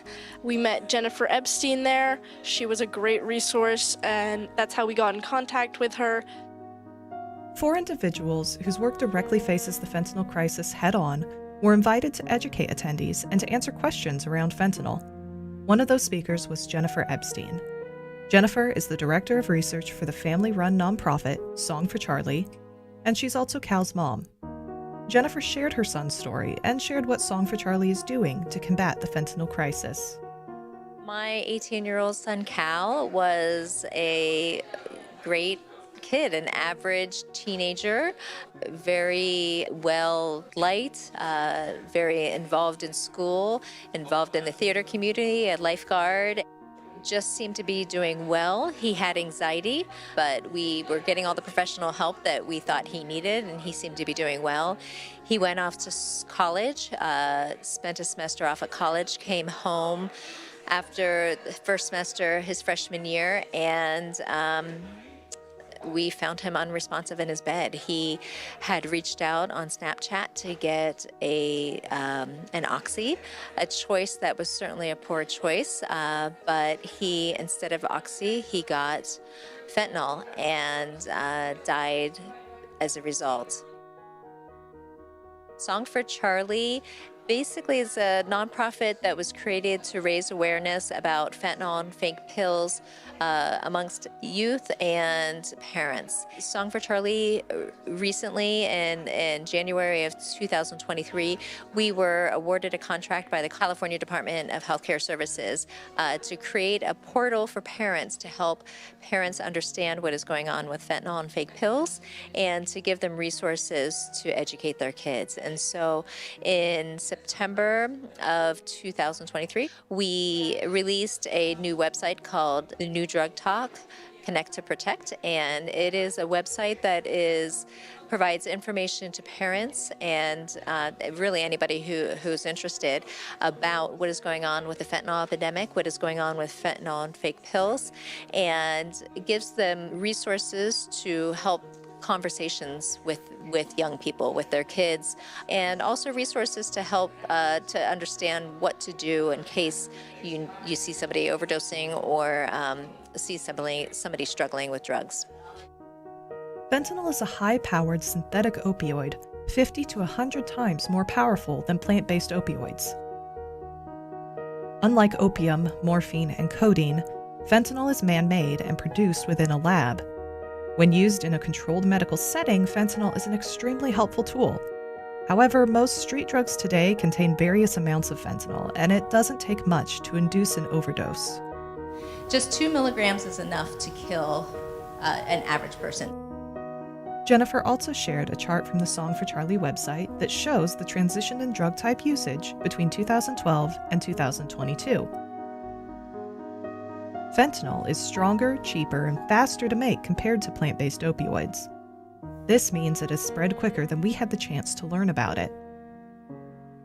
Today's youth grew up in a different culture. They grew up in a time when people turned to medications to solve problems. From the time they are young, they may see a parent taking Advil for a headache, or they may have friends who are on Xanax or Adderall for anxiety. If they go to a doctor to get a wisdom tooth pulled, they're given a prescription for Percocet. So kids today are a lot more comfortable with medications than previous generations, and they trust them. They know that if they're given a prescription from a doctor, that it's going to have a specified dose, and that's the right dose for them. And so young people don't always understand that a pill that they get from social media, or a pill that might be passed to them by a friend in a hallway, at a party, they don't understand that pill is most likely is not a legitimate prescription pill, and that it could in fact be laced with fentanyl and end their life or cause problems down the road. We're mostly targeting students, but also parents and just people in the community. We just want everyone to know. We felt that it was quite important that if it's in the news and it's about someone is dying and our teachers don't know about it, it's something that we should know. And so we wanted to start educating our community. Sergeant Brian Goldman was another speaker who presented during the community discussion with the goal of sharing his knowledge on the fentanyl crisis from the perspective of someone in law enforcement. Sergeant Goldman works in the drug enforcement section with the Oregon State Police, and he says it's not always easy to spot fentanyl. So spotting fentanyl in its pill form is very easy to do. Any pill that's blue and it says M on one side, 30 on the other is more likely than not. It's almost always going to be a fentanyl pill. Pretty much any pill that you buy on the street that somebody is selling for the purpose of getting high is most likely going to be a fentanyl pill. It gets trickier when it gets into the powdered form. Fentanyl is a white powder, much like cocaine, meth, or a white China heroin. So it can be a little bit trickier then to distinguish what fentanyl is versus what some of the other illicit drugs are. And we're seeing a lot of cross-contamination too, with fentanyl being mixed with other drugs. But I think a safe thing to assume is any time that you're encountering an illicit substance, especially if it's a white powder, it more likely than not has fentanyl in it. Sergeant Goldman also shared that he's definitely noticed a difference in drug trends within Oregon, and explains how that changes the way in which he carries out his daily duties. Early in my career, meth was the predominant drug that we encountered on the street. Over the last 4 years, I've seen opioids really start to dominate the market in Oregon, and over the last 2, we've really switched from being a heroin state to a fentanyl state. So we're seeing that trend continue, and it's really reflecting in the overdoses that we see on the street too. We have really recognized how many overdose deaths were seen across the state as a state agency, and we're adjusting our strategies to focus on fentanyl as opposed to other things with an effort to prioritize life safety so we can work to reduce those overdose deaths. In May of 2023, Oregon Senate Bill 238 was passed, which requires schools to create a curriculum that teaches students opioid education by fall of 2024. Salem Keizer School District, however, has already been implementing new policies to ensure the safety of their students. One of them being that they now keep naloxone, mainly known as Narcan, available for use in case of emergency. Salem Keizer Public Schools nurse coordinator Jody Peterson and Salem Keizer Public Schools registered nurse Denise Proudfoot both explained what Narcan is, how to use it, and what schools are doing to make sure the students who need it get it safely. Narcan is a nasal spray that's easily administered, and it's meant to be administered to individuals who are showing signs of a possible opioid overdose, or fentanyl being the concern that is most prevalent in our community with the 18 to 24-year-old kids. And it's readily available, and it can be immediately effective, and sometimes it takes multiple doses to take effect, but to counteract an opioid overdose, that is the medication that is able to be in the hands of any community member before emergency medical services can be available. This is a sample dose, and it is very simple. It goes in one nostril, and with the bottom red plunger, you just put it in the nostril and spray, and that is how simple it is to give. Thankfully, we have not had to administer Narcan within the school day to a Salem Keizer Public School student since we've had Narcan available in the schools. But what we have been able to do is train a number of staff members to administer Narcan if we needed to, so that we're prepared. And we've had Narcan provided to each school, at least one vial. Nurses carry them, security team members carry Narcan as well, so that we're prepared if there's an unfortunate time that we would need to use it. In March of 2023, the FDA approved over-the-counter Narcan nasal spray, a big step in the aid of overdose response. The package comes with 2 spray cartridges because the effects of Narcan can wear off quickly, which means that the second dose may also need to be administered before help arrives. That's why it's important to call for help before using Narcan. Another tool that is used to combat fentanyl are test strips. But test strips don't guarantee true results. You could test a portion of a pill and it could come out negative, but the rest of the pill could have enough to kill 5 people. Jennifer also explained why it seems that youth today are so comfortable with taking pills of any kind. I think the community needs to understand that the drug landscape is not the same as it was when most adults were growing up, or even the same as 5 years ago, and it is much more dangerous than ever before. A person experimenting with a pill or a powder could lose their life the first time they try a drug. It is very easy for young people to get a hold of a fentanyl pill, sometimes unknowingly. I know of a mom in California who lost her 13-year-old, and he certainly wasn't looking for fentanyl. He had a root canal and was having lingering pain from that root canal. He was online playing video games with some friends, and he complained about his tooth, and one of his friends that he was playing video games with offered him a Percocet. Lucas said yes, he was interested in trying it, and so his friend dropped off the Percocet at his front door. Luca went downstairs, got that pill, laid down, took the pill, and died. And so, I think kids are trusting. Well, halftime here at McCulloch Stadium in Salem, Oregon. 14-0 our score. The George Fox jumped out to an early lead, but they have been stymied at every turn ever since.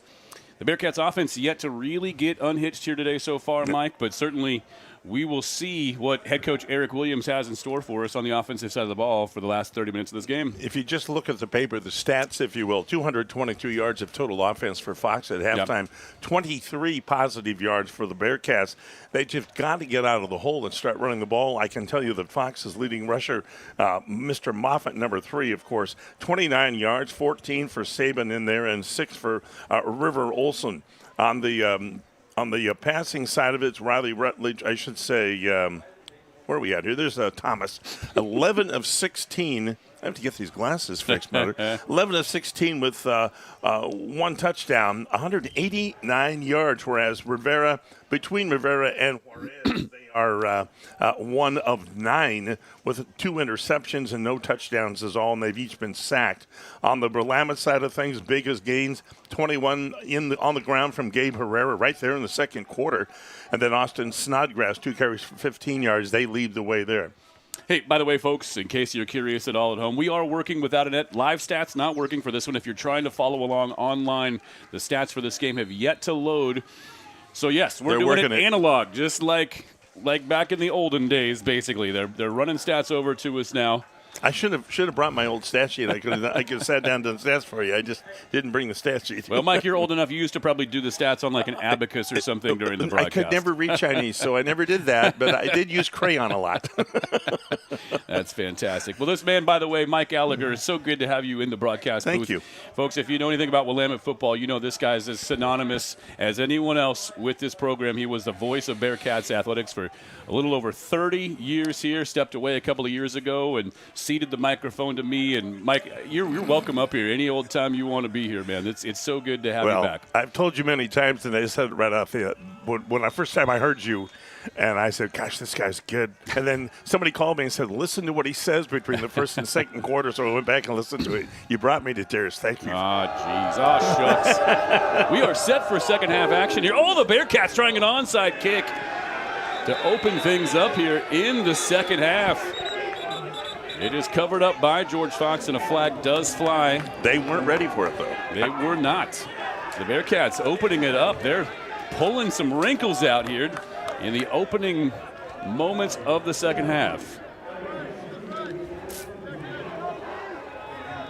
Just remember, Fox has not scored since the 4:46 mark of the first quarter. They scored at 9:30 and 4:46. They haven't done anything since then. Yeah, they have a few more yards, if you will, than the Bearcats, but they're going to have to prove something right here. And they're not changing quarterbacks or running backs. Bearcats defense has been very impressive. Of course, the George Fox defense has been overwhelming. That goes without saying. You heard the numbers for the Willamette offense. They just haven't gotten anything going at all. But this Bearcats defense, give them a lot of credit. No Mason Polier, no Ride Raj, no La Alike, and of course they lost A.J. Conrad in the second game of the season this year. They're moving guys around, and the job is getting done here in the second half. First touch of the second half here for the George Fox offense. Thomas turns hands off to Taylor Saban, forces his way inside the 40.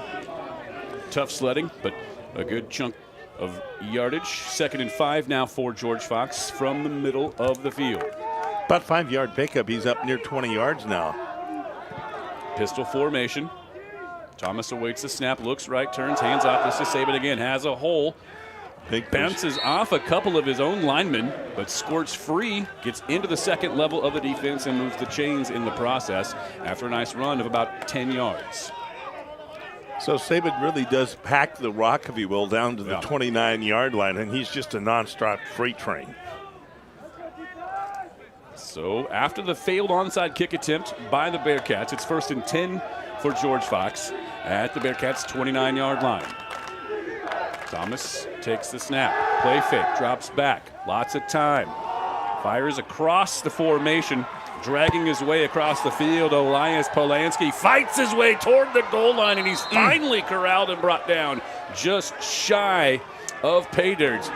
Man, that's 2 big catches for Polanski today, and this time he almost takes it in front of the hometown crowd. Again, a Salem young man out of Sprague High. Well, you got to credit the George Fox offensive line there. They gave Thomas all afternoon to sit back, survey the field, and they finally checks down and finds Polanski streaking across the middle of the field, right to left, reels it in, fights his way down, makes several men miss. Yards after contact there. Very impressive for Polanski. Now 1st and goal from the 1. Bruins looking to capitalize. right away here to start the second half. Oh, Saban. Inside give, little almost trap play for Taylor Saban. Not untouched into the end zone, but just about.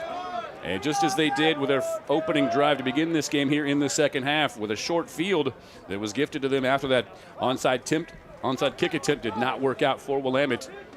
George Fox takes full advantage, marches right down the field. And not even 2 minutes gone by here in the third quarter. And George Fox now with a 20-0 lead. Make it 21-0 after they tack on the extra point from Ben Rembish. So 21-0 our score. George Fox, after they deferred to begin the game, take the opening kickoff with a short field in front of them, march right down, and they punch in. We'll be right back.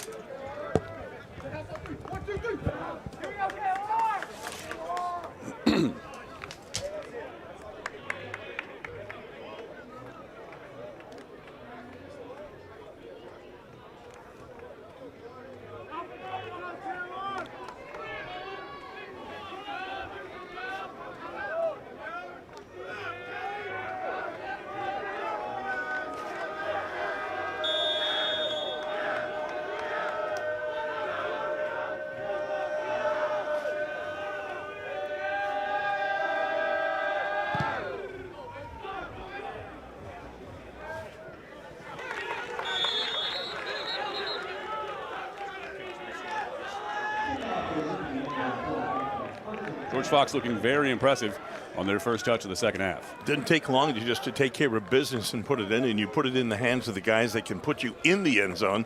A great catch in there from that wide receiver, and then, of course, Saban is just his own little machine and gets himself his second touchdown today. By the way, quick correction. George Fox kickoff's being taken today by Kellen Kobata. That is their kickoff kicker. Oh. My apologies to the George Fox fans tuning in for the broadcast here today. We've course corrected. We'll get that one right. Now the Bearcats with their first possession of the second half. They will bring Alex Rivera back onto the field. Remember, Prez Juarez was the starting quarterback today. Got his first start for Willamette. This is Snodgrass on the inside give. Nowhere to go. The forward progress might have got him back to the line of scrimmage, but he was quickly brought down after that. Yeah, the block did not develop that time for Snodgrass. He was unable to get around either side of the blockers, and you can just you can credit this. And by the way, officially, Willamette Electronic Stats Online for this particular ball game will not be in operation at all today. There has been some sort of an update going on and some other things that are out of our control. So we are working without the safety net known as online stats. We'll do our best to update you here. Oh, what the? How did I do that? Mike is up here littering out of the window. We just saw an older stat sheet float its way down toward the field like a kite caught a thermal. On second down, out of the backfield, Austin Snodgrass takes the short pass, fights his way out across the 35-yard line, and Snodgrass once again running with purpose after he reels in that pass tons of yards after the catch. And Austin Snodgrass on that effort moves the chains for the Bearcats. 1st and 10 now from their own 35. He ran into Nolan Martin, number 8. He picks him up afterwards. They're very nice and just said, wow, that was a great hit. Snodgrass has had some touches so far this season. He came in today with 11 carries for 42 yards plus 3 catches for another 34. He's been a revelation for this offense. A big spark plug for a team that desperately needs one. Takes the inside give here.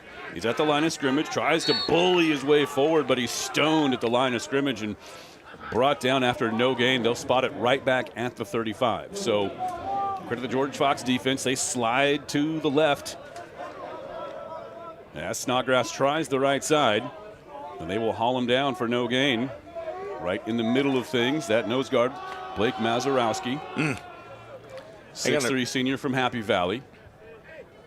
We haven't talked a lot about the Bruins defense today, Mike, because we've been so keyed into what the Bearcats have done, all the adjustments they've made on the defensive side of the ball. But, boy, this Bruins defense has been stout all day so far. And they just run in just a few players. Now they've run almost like a four-man front. Yep. Now Rivera. Short drop, quick toss, has a man. Works his way toward the sticks, has the line to gain, I do believe. So how about Rivera? That was a well-designed play by the Bearcats. George Fox dialed up a pretty aggressive defensive look, But Rivera, lopsided, off-balance pass, able to get it away, and it's a gain of 11 for the Bearcats, who now have strung back-to-back first downs together for the first time today. You go with the guys that are bringing you right now. It's Rivera on one of the receivers, but certainly Snodgrass in the backfield. Gabe Herrera this time in the backfield, stands to the left of quarterback Alex Rivera. Now Rivera, designed roll now, tries to set up Herrera in the flat, but he leaves the ball too short at his feet. Herrera can't reel it in, so second down upcoming for the Bearcats from their own 46. When he's rolling to his left side, it's hard for him to throw across his body and keep it up above the waistline. It just seems to tail down to the ankle. Great pass right on target. Rivera doing a nice job on that designed rollout. Moves the pocket freely. So unable to connect with Herrera. So 2nd and 10. Bearcats will bring 2 wide to the near side, 1 at the top of the formation. Side judge immediately before the snap. Is he the center? Haven't been a lot of penalties in this game so far, Mike. It's been pretty clean. I'm just trying to think what the center did. I missed it. I guess I maybe moved the ball. I don't know. Illegal snap the call. So 5 yards. Back now to the 36 from the far hash for the Bearcats. They'll come out in the same formation. Likely no change to the play. Short pass into the flat. This is Herrera. Makes the first man miss, but good pursuit in front of their own sideline for the Bruins outside the numbers. They bring Herrera down after a short gain. And it will be 3rd and long now for Willamette. Nice little pass when he dumped it out there. Of course, like you said, about 3rd and 13, 3rd and 14, right in there on the 42-yard line. Yeah, it looked like Herrera had some space for a minute, but it closed up quickly, and just a gain of 1. Well, you've said something key there. A lot of speed from the George Fox. Not only on the defensive line, the 3-man front, but that linebacking quarterback core very fast. Willamette opting to go toward the short side of the field for that short pass play. Not a whole lot of room for Herrera to stretch the field. Now Rivera drops back, chased out of the pocket, rolls to his right, floats a pass, dangerous pass across the middle. I want to say nearly intercepted, but it would have been a very difficult play for Dustin Kunze, another local kid. He's a South High School product from Salem. He's a transfer from the College of Idaho.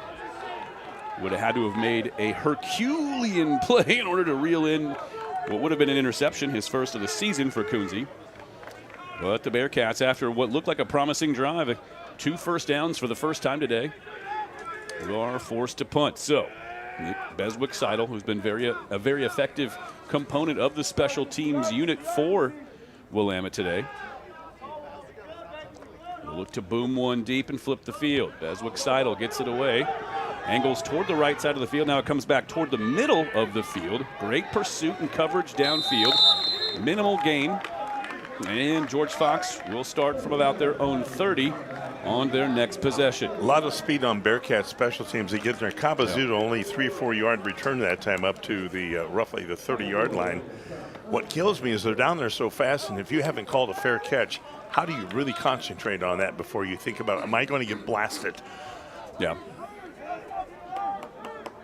Now DeMontre Thomas back on the field.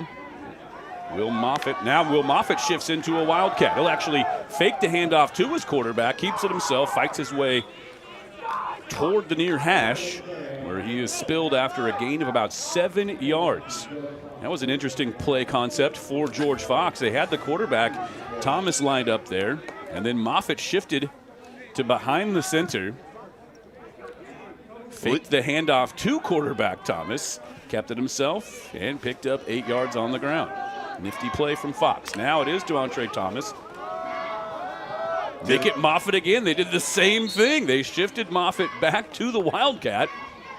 Now the Bearcats do a much better job of reading it out still, though.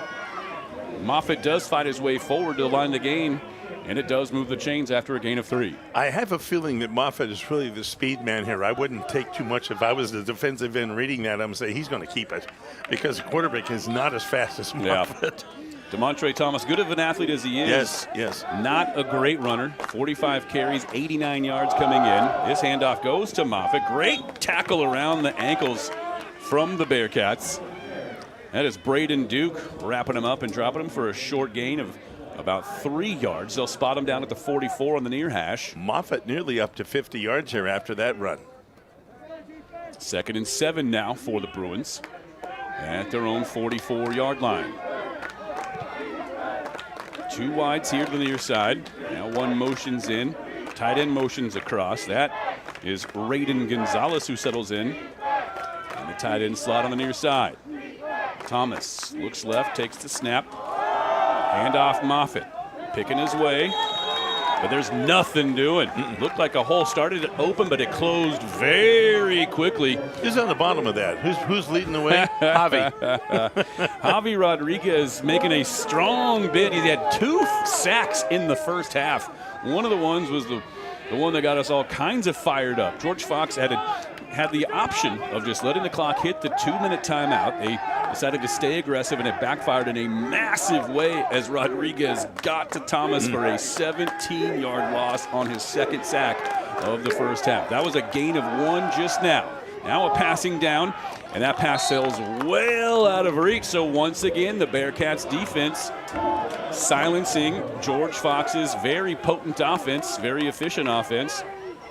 After an opening touchdown with a short field for George Fox, they are forced to bring the punt unit back to the field. And you look back here, we've got these scrappy guys from the Bearcats special teams on the first half. They're just speedy. They get to the football.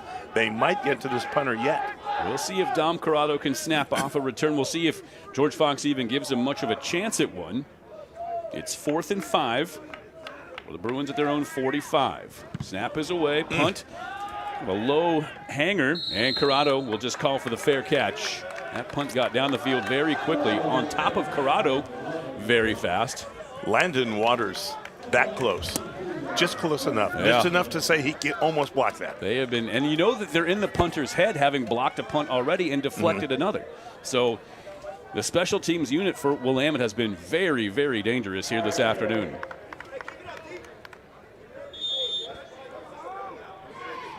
So let's see what they're going to dial it now. They've already had a chance to go through their game plan. Now they're going to mix it up. Bearcats will open this drive with 4 wide receivers on the field. A couple of guys slotted here on the near side. Jarek Little, the tailback. He takes the handoff. Stutter steps, now cuts to his left, sprints back to the right, and he's taken down at the 25, so a gain of 3 yards on first down for Willamette. Like I said, I'll take that 3 to 4 yards every play forever because you know you're going to get a first down, and that's how they're doing it. Well, 3 yards and a cloud of dust, Mike. Yeah. Cloud of black rubber out there right now. Yeah, the black rubber of the artificial turf field, Yes. of course. That's hilarious. Rivera 2nd and 7 now from the 25 in the shotgun. Bruins good read. Looked like they wanted to blitz there, and Rivera scoots around the right end, but not much space out there for him. Unable to get to the perimeter. He's brought down after a short gain. They'll spot it down between the 26 and 27, so we'll call it a gain of 2, which will bring up 3rd and 5. The 3-man front spread out so much that time. They had him out on each side of the tackle and the nose on the center. The linebackers came up. He really thought he had an opportunity to sprint right on that option play, and they closed up too quick. 3 wides to this side of the field, none at the top of the formation. Rivera rolls to his left, looking. Now tucks and goes. Can he get to the sticks? He can. Alex Rivera stood up as he gets out of bounds, but not after Alex Rivera scampers far enough up the field to move the chain. So a fresh set of downs to play with for the Bearcats. He looked over his shoulder before he got to the first down marker to see where it was, and just kept on going. Yeah. He knew where it was. A lot of football games, of course, there is you have the sticks on either side of the field, at least for the one that spots where the ball is. You can kind of get your bearings from that, but only one chain gang here at the D3 level. Fresh set of downs regardless for the Bearcats from the pistol. Inside give, it's Jarek Little, and he's taken down behind the line of scrimmage for a loss of 1. First man to him, I believe that time. Once again, guess who? No attack. Came in today with 7.5 tackles for a loss. He's got 2, maybe 3 of those already today. He's piling up the TFLs in Salem this afternoon. That guy can really play. He can come from that outside linebacker spot, and he comes up like he's been playing on the D line. He's that fast. Just an absolute stud. You were seeing some of that. The reasons why now we've got two guys really kind of making an effort to in this ball game right now for Northwest Conference Defensive Player of the Week. Tack for this George Fox defense, Javi Rodriguez with those 2 sacks for Willamette. Now on 2nd and 11. Rivera steps up, chase to his right, dumps it off. Jarek Little catches, turns, works his way toward the sideline where he's wrestled out of bounds near the 40. They'll mark him shy of that at the 39. So a gain of 6 on 2nd and 11 will bring up 3rd and a very manageable 5 yards from the far hash. Nash Wiley, a 5th-year player. Nice stop out there. He kept that from becoming a first down. We should talk a little bit. You mentioned earlier we're not going to do it at this moment, but a couple of their interesting coaches on the George Fox team. No kidding. All right, on 3rd and a very short 5. Really, it's a 3rd and 4 almost.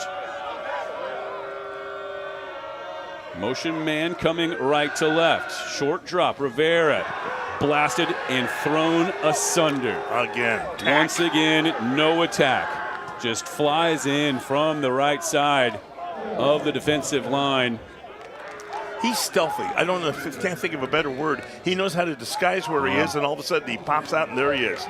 That guy just knows how to play football, plain and simple. Big loss. No choice for the Bearcats but to send the punt unit back to the field as Nick Beswick-Seidel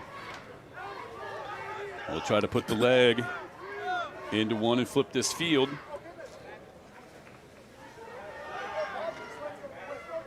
Kabazuda way back inside the 40. Tough snap. Beswick-Seidel does his best to gobble it up and get it away.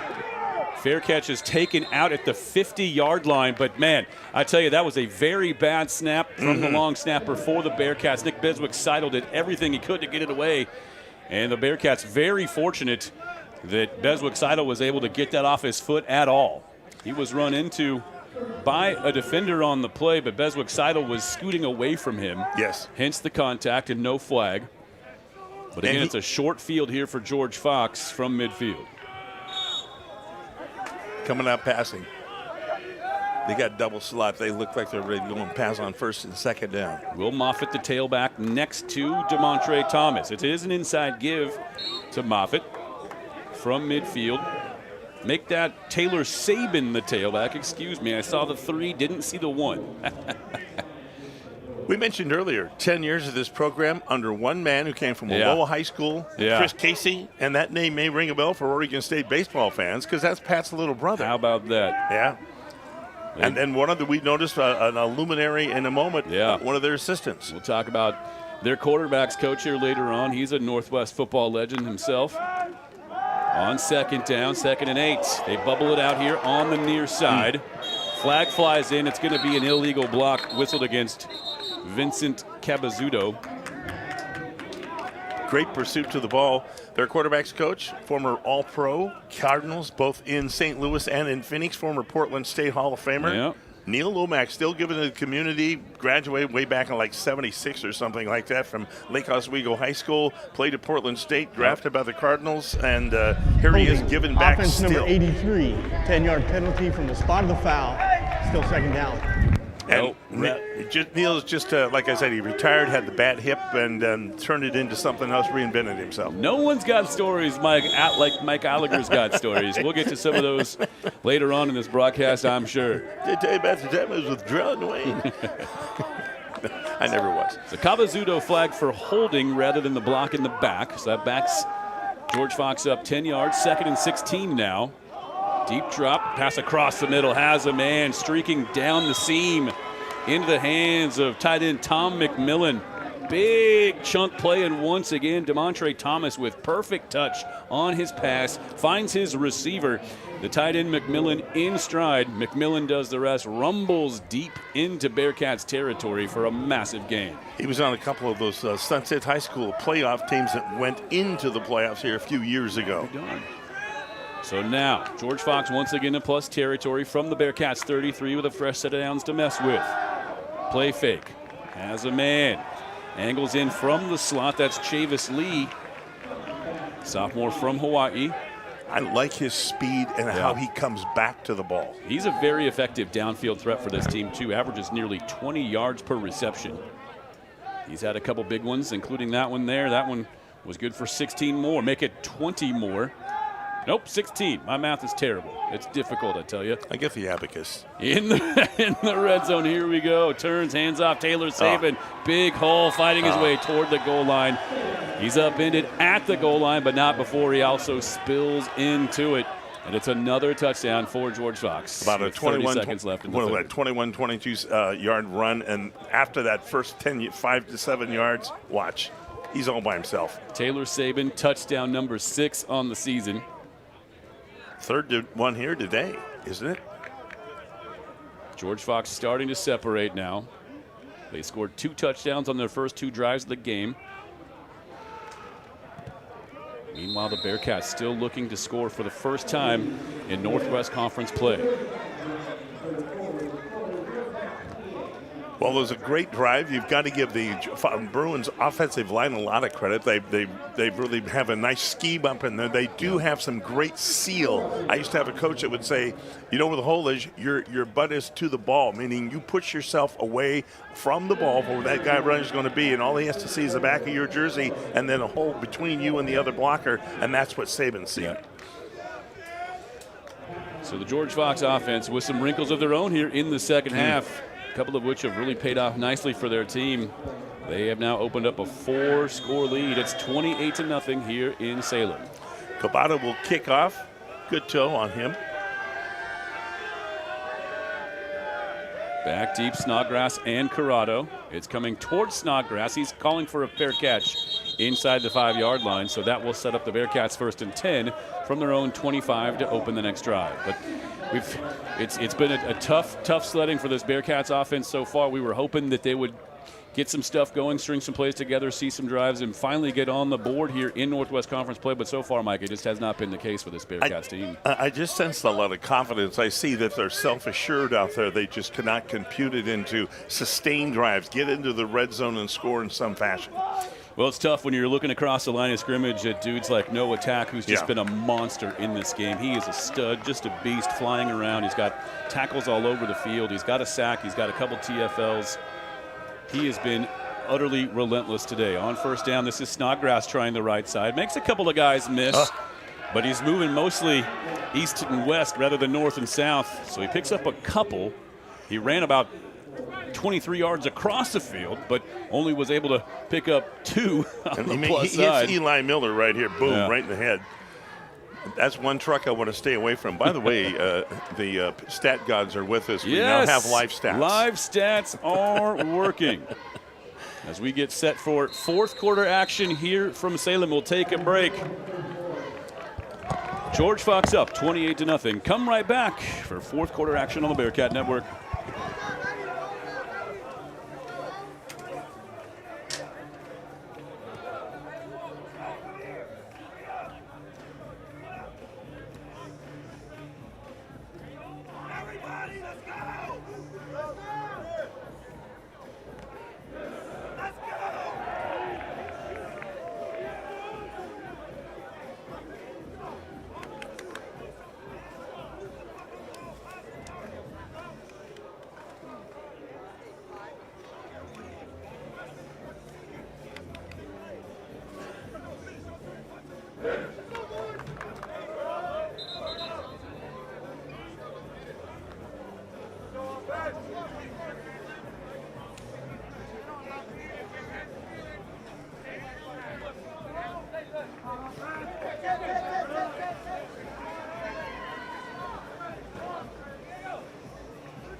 Well, I've heard of a broadcaster's jinx breaking up a no-hitter or something to that effect. Mike, I've never heard of the broadcaster's jinx actually bringing the live stats back online. That's because the paper just out the window. A couple of moments ago, you said we weren't going to have live stats for the rest of the game, and wow, here they are, bang, working. Well, that's Chris Sabato. That's not me. First play of the 4th quarter, and it is a tough one for the Bearcats. Boy, they go from 2nd down and 8 to about 3rd down and 15. 16. If I'm not mistaken, that is Diego Franco in at quarterback for the Bearcats on the first play of the fourth quarter. He is chased down from behind, and it is. We are seeing our third quarterback of the day. Diego Franco did come on and play in last week's game. He's a 5'10 freshman from Odessa, Texas. If his family is tuning in from Texas today, welcome in.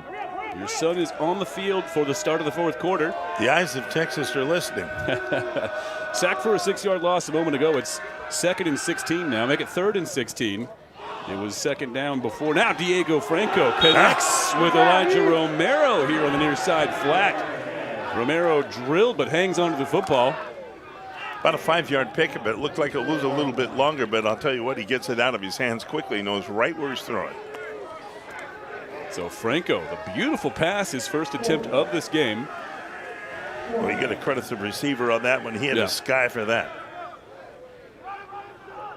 And Beswick Seidel back on to punt it away. This is punt number 8 on the day for Beswick Seidel. Good snap this time. Gets it away. High hanger. Backing up the return man all the way near their own 30-yard line. And Kabazudo snowed under. Great pursuit from the Bearcats. Judah Ali'ifua running him down. So the Bearcats once again flip the field, if nothing else, for George Fox. If there's a game ball to go to anybody, even in a loss, it's got to go to special teams today for the Bearcats. I'm telling you, if they have on punts, kickoffs, whatever it was, they have done their job. They've been the real deal here this afternoon, no question. Now, George Fox and same bunch. Their leader will make their way back to the field, DeMontre Thomas. I believe it's Will Moffitt standing to his right in the backfield. That pass into the flat, intended for and caught by Kalen Fry. Well, real obviously going into the fourth quarter, George Fox in command on the yardage. 339 to 53 for Willamette. Chavis Lee with the reception. No, we're looking at, I was trying to determine who the tailback was on the field. It's actually Sayer Williamson, the tailback. He's the third string running back for this George Fox offense. He is in the backfield now, and he takes the handoff here. This is his first carry of the day, wrapped up, brought down at about the line to gain on 2nd and short. That is Sayer Williamson. That is his 9th carry of the season. He rushed for 31 yards coming in. Credit him with 3 more right there. And that effort good for a George Fox first down. Mountain View High School over in Bend plays at 3,500 feet above sea level. Only you would know something like that. The Cougars. Outstanding stuff. That pass deflected and picked off.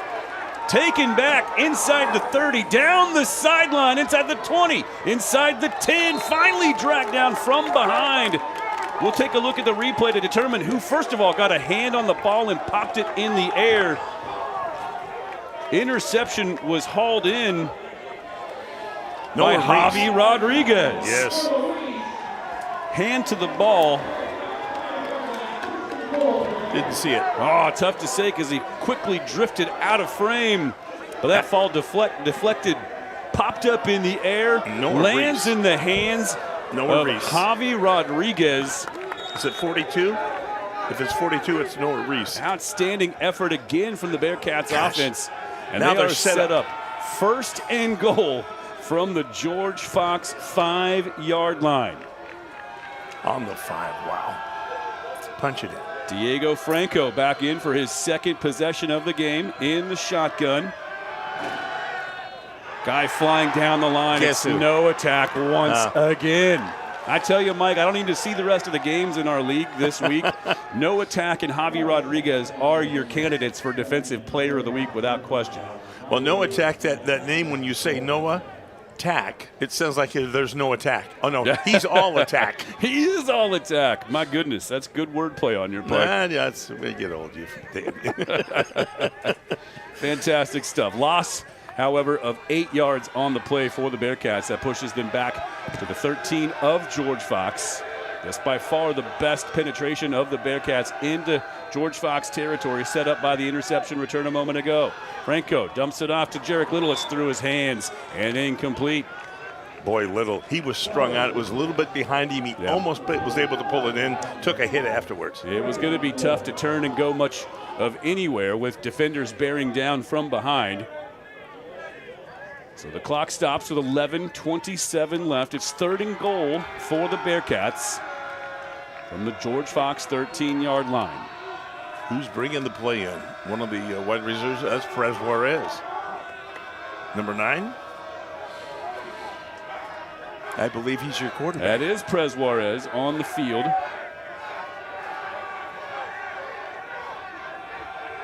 Set him up 3rd and long. Juarez drops back. He's at the 20. No attacks. Chases him down once again. The second sack of the possession by No Attack. That young man has got a tip of the hat and a little game ball from me. I'll tell you what, and I don't care who you play for. When you play like he plays, every down. And he almost got the strip. Loss of 4 yards. And the Bearcats now will attempt a field goal. This is Beswick Seidel. Along of 35 on the season, that's just about what this will be. Beswick Seidel out of the hole. Ball down, it's blocked. George Fox blocks a field goal this time, and they'll just fall on it. And that'll be that. The Bearcats had 1st and goal from the 5-yard line. They are turned away, held scoreless after being set up by the interception return by Javi Rodriguez.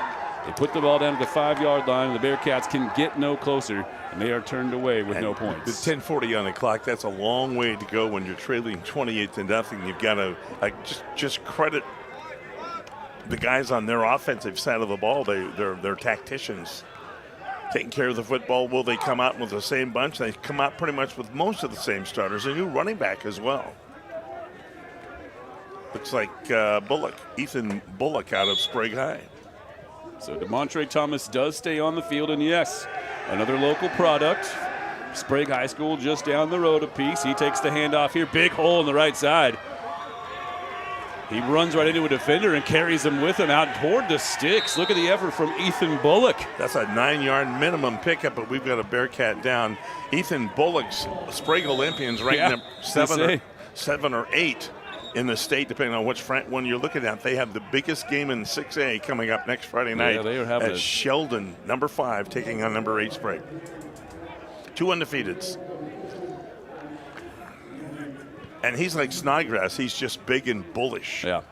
2 defenders down on the field for a moment for the Bearcats. Both of them are up and moving toward the sideline. We'll keep it here for now. Yeah, you mentioned it. I was about to say something similar to that, Mike. Ethan Bullock playing with some Ole pride out there. Yeah. My goodness. You got your former teammate as well out there, and Elias Pulaski, who is a 5th-year senior. He's been with this program for a little while, but yeah, and they have a brand new coach over there, and a young man who's got his dad as his assistant. I'll be darned. Yeah, I've seen that before. It works. Yeah. From the 30 now, a fresh set of downs. DeMontre Thomas remains in the game as the quarterback for the Bruins. Pistol formation. Mason McBride is your up back in the backfield as the flags fly. He's a young man out of Bonnie Lake, Washington. Pre-snap whistle. Walk this off.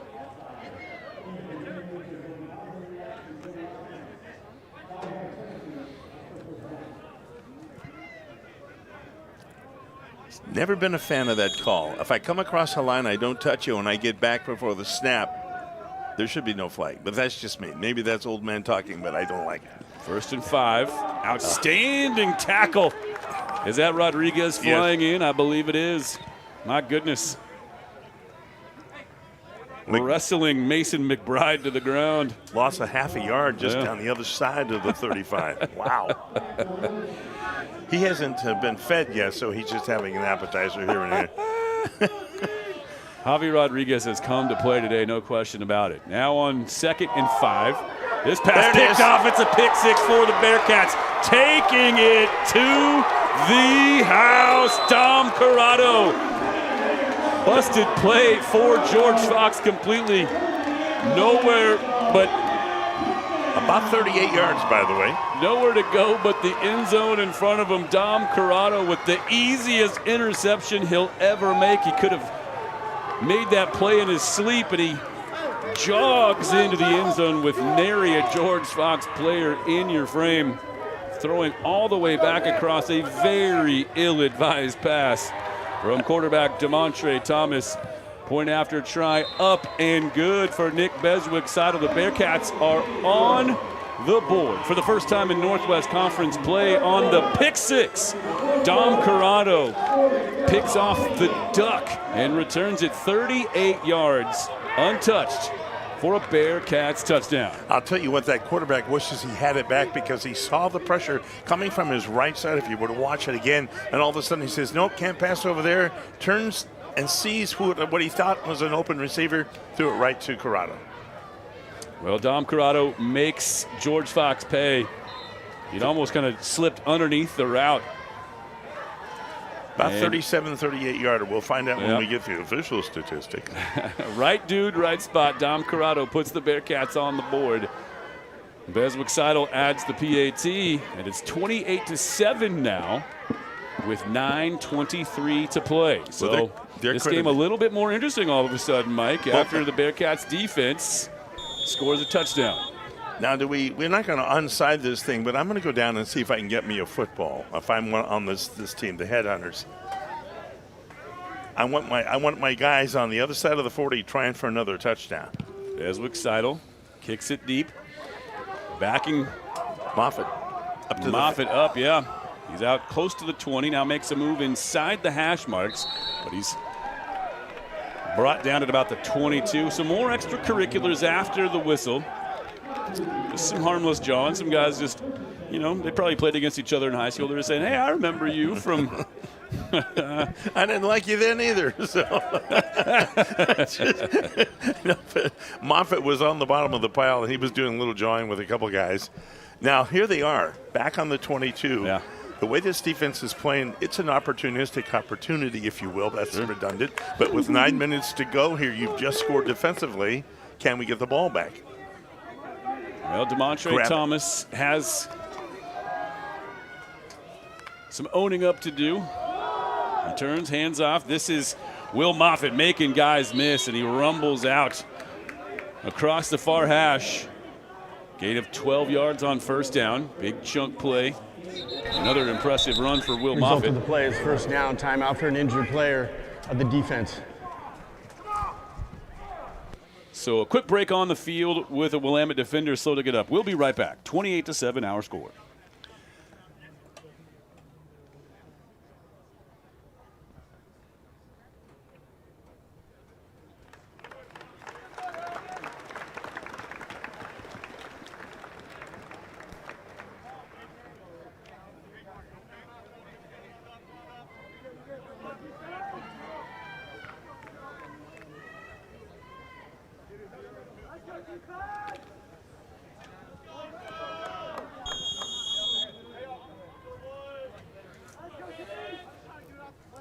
Back inside the broadcast booth, Jeff Lucero and Mike Gallagher, a longtime legendary voice of the Bearcats, bringing you the action here this afternoon on a really beautiful afternoon here in Salem in late October. This is Will Moffitt on the carry. He's chased down and thrown asunder. They do not want Moffitt getting around the edge. I don't care who it is. They do not want him grabbing that ball and doing anything more than maybe 2 yards in a little dust. That was Austin Payne chasing him down, ripping him down.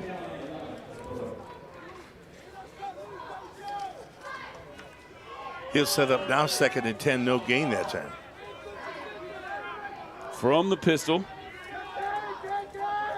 DeMontre Thomas, clock running, nearing the 8-minute mark here of the fourth quarter. George Fox in no hurry to go. They're going to wait for that back judge to raise his arm in the air and give him 5 seconds until snap. Turns, hands off. Moffitt again, stutter steps, accelerates into the second level of the defense. Nice run on second down, out. Drop shy of the 40-yard line, so a gain of 7 brings up 3rd and 3. Moffitt approaching 70 yards on the ground today. He's one of 3 running backs. He picks up 7 on that. And one thing about Moffitt is when you hit him, he's usually good for at least another yard or 2. He's tough to stop. Yeah. So 3rd and 3 for the Bruins. Still a mountain of time on that play clock, but a timeout called by the Bearcats. Timeout. Willamette. We'll take a quick break. When we come back, we'll have 3rd and a very long 3 for the Bruins on the other side of this break.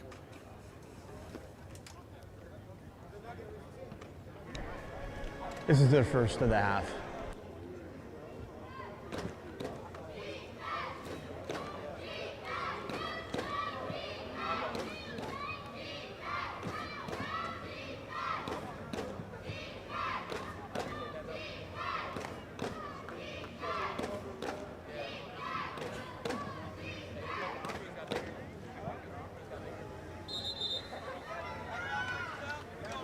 Well, ahead of this 3rd and we'll call it 4 now. Just a couple of scores to bring you from around the league. Linfield having its way with Puget Sound. They lead 48-6. How about Pacific giving Whitworth a game? It's 31-22 Pirates with 30 seconds left in the 3rd quarter. And PLU getting all it can handle on the road at Lewis and Clark. 31-28 the score with about 13 minutes left in that one. Lutz clinging to a 3-point lead. Here it's 3rd and 4 for George Fox. Handoff, Will Moffitt fights his way toward the sticks. He's not going to get there. Stood up short of the line to gain. The Bearcats defense once again does its job. He's at least 1.5 yards, maybe 2 yards short of the line to gain. They will mark him down at the 41, so just 2 yards gained on 3rd and 4. It's 4th and 2 for the Bruins, who for the moment anyway, Mike, still have the offense on the field. It looks like they want to go for it on 4th and short. Well, credit Ryan Woods and Austin Payne coming in there and not letting go and letting the rest of the pack get in there because he was on the way to a first down and got spun around. Well, we've been impressed by the strength of Will Moffitt, but he was not strong enough on that play. He got stoned near the line of scrimmage when was able to muster 2 yards out of that gain. And now George Fox lets the play clock Timeout, George Fox University. run all the way first down of the half. before they call a timeout. We'll keep it here. 4th and 2 upcoming. The offense for it, again, for the moment anyway, looks like it's going to stay on the field. And with 4th down and 2, even if you turn that ball over around the 40 to 43 yard line with 6.5 minutes to play here, not a bad field position for an opportunity offensively. I think the offense is primed. They're ready to go. They just cannot seem to connect on the passes they need to connect on. The easy stuff is too low to catch or in behind. And now they've used 3 quarterbacks. And as it turns out, they will send the punter onto the field. I see Riley Rutledge out there in the formation. So the Bearcats do, in fact, force what appears to be, anyway, a punt attempt from George Fox, barring a fake. The Bearcats will get the ball back, trailing by 3 touchdowns with a little over 6.5 to play here in our contest. Corrado Good back snap. on the 20. Rutledge gets it away, spiraling kick. Fair catch called for at the 20-yard line.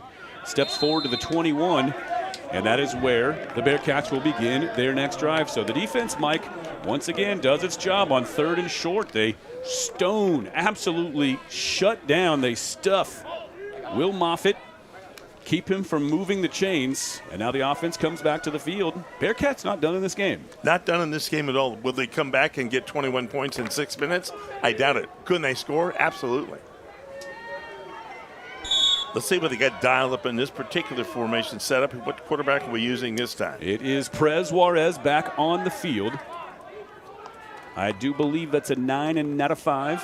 Yes, it is. Hands it off. Jarek Little tries the right side. Nothing doing. Shut down instantly. Got back to the line of scrimmage and nothing more. Guess who? 95 right there to hit him immediately and not allow him to get anything. 2nd and 10. It has been tough for this Bearcats offense, not just today, of course, but throughout Northwest Conference play so far. The offense still held without a point through 3+ games. The defense has a touchdown to show for itself today after the pick 6 earlier in the quarter by Dom Corrado. Now 2 tailbacks on the field, standing on either side of quarterback Prez Juarez. He takes the snap on 2nd and 10. Steps up, eludes one defender, now floats a pass into the flat, gathered in by Austin Snodgrass. picks up a little bit. So something out of nothing anyway for Austin Snodgrass and the Bearcats offense. He didn't just throw it away. He took time, he got set up, and he put Timeout a nice for little injured player of the defense. A little floater out there for Snodgrass, who didn't overrun it. He waited like a center fielder, brought the ball in, and then advanced it. Bearcats with a quick timeout. Let's talk a little bit, Mike, again about the job that this George Fox coaching staff has done. We mentioned that Chris Casey, the younger brother of Pat Casey, legendary Oregon State baseball coach, he's the one and only coach in the history of this George Fox football program. He's been there since day one. He's really done a remarkable job. Well, I'll tell you what, it's who you gather around you. You know, you talk about Ken Ingram. He's been around and been his offensive coordinator from the very beginning. Ian Sanders, the special teams guy, linebackers coach, also there from the beginning. And some guys came in right after that because he didn't have the money or the numbers for all these coaches. And a lot of these guys, like a Neil Lomax, they're honorary coaches or assistant coaches. They come out on their own free time and they say, I'll work with the quarterbacks these 3 days or here before the game. So he's surrounded himself with outstanding assistants and the support of my daughter graduated from George Fox. Okay. I know about Bruin Athletics and how much they love them. Their women's basketball team was a powerhouse forever, as you well know. Oh, yeah. And Juggernaut. I'll tell you, and now that juggernaut may have been moved over here to Salem, but we hope so. anyway, my point is that they've really built something strong here, and they started picking at the big boys about their fourth season. They were almost beat Linfield twice in 2 years. They don't like that. And Pat Casey says, just go out there and play football, fellas. Well, it is third and a very manageable 4 yards for the Bearcats after they were, in fact, able to pick up 6 yards on that last play. Now they'll go Wildcat again here. Austin Snodgrass lined up behind the center, takes a direct snap, shifts to his left, tries the left side, nothing doing, snowed under. Don't think he even got back to the original the line of scrimmage.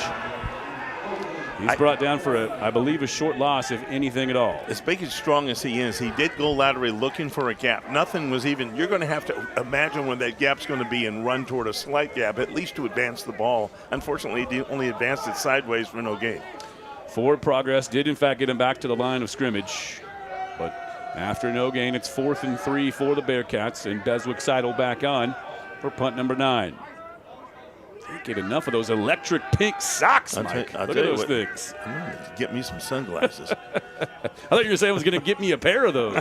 Oh, that too. Well, you should. Ball checks up at the 35, skitters out of bounds, and George Fox will take over at their own 34-yard line. So with 4.5 minutes to go and a big lead like this, 28-7, in the fourth quarter, is this where we see a different quarterback, a different offensive team for the Fox Bruins? It's possible, but with a 3-touchdown lead, it looks like they will, in fact, keep the quarterback, DeMontre Thomas, on the field. Again, the D1 drop-down, played at Portland State, so some ties there with Neil Lomax, of course. That's where he prepped, as we know, the legendary quarterback for the Vikings, who went on to play for the St. Louis Cardinals. So from the 34, DeMontre Thomas remains on the field. His tailback next to him, Sayer Williamson. He takes the carry, has a yard, nothing more, as he spilled between the far hash and the numbers. Sayer Williamson, a freshman, he was on the playoff team last year for Mountain View that went all the way to the semis. I'll be darned. And there's a lot of good players come out of there. Cougars, Bend Lava Bears, Summit as well with some outstanding players. Those teams from Bend are hard to beat in the 5A level. George Fox with nothing but time here. They are in no hurry at all to snap this ball. In fact, they may well let it wind down and take a timeout. Instead, they'll let it hit the 4-minute mark and line up for their next play. Still 14 seconds on the play clock.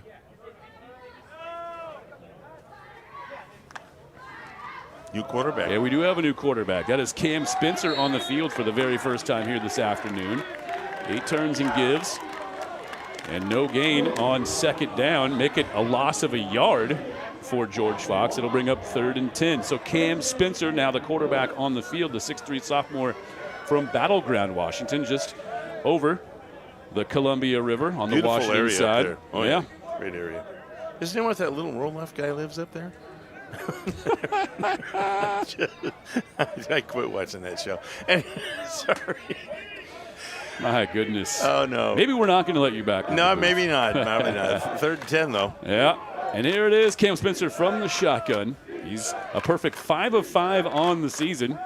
He takes a short drop here, fires down the far sideline, has a man locked up in man-to-man coverage, and somehow Cam Spencer slots that pass. That was spectacular coverage on the play. Yep. From Salah Hill. He did basically everything he could. He was step for step with his receiver down that far sideline, but Cam Spencer, beautiful throw, and he remains a perfect 6 of 6 on the season, Mike. What a strike that was. I'll tell you what, more than 40 yards on that, and you could credit the receiver for moving faster and then coming back and getting the ball, but he put it right on the money. Yeah, and there's something to be said, too, about your first pass of the game, and you're able to bomb it deep down the field like that and put it right on your guy.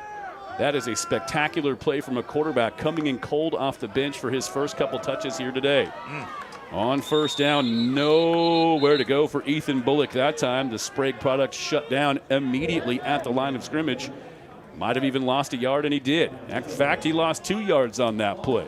Boy, Coach Casey to be that deep at the quarterback spot. We've seen 2 or 3 today. I mean, this young man, not just because of the one pass, but the way he carries This himself. is a 2-minute timeout. We are at the 2-minute timeout, and this time, Mike, what they didn't do in the first half, they will let the clock go to the 2-minute break this time, and we will take it with them. We've got 2 minutes left in our game. Come right back for both of them on the other side of this break.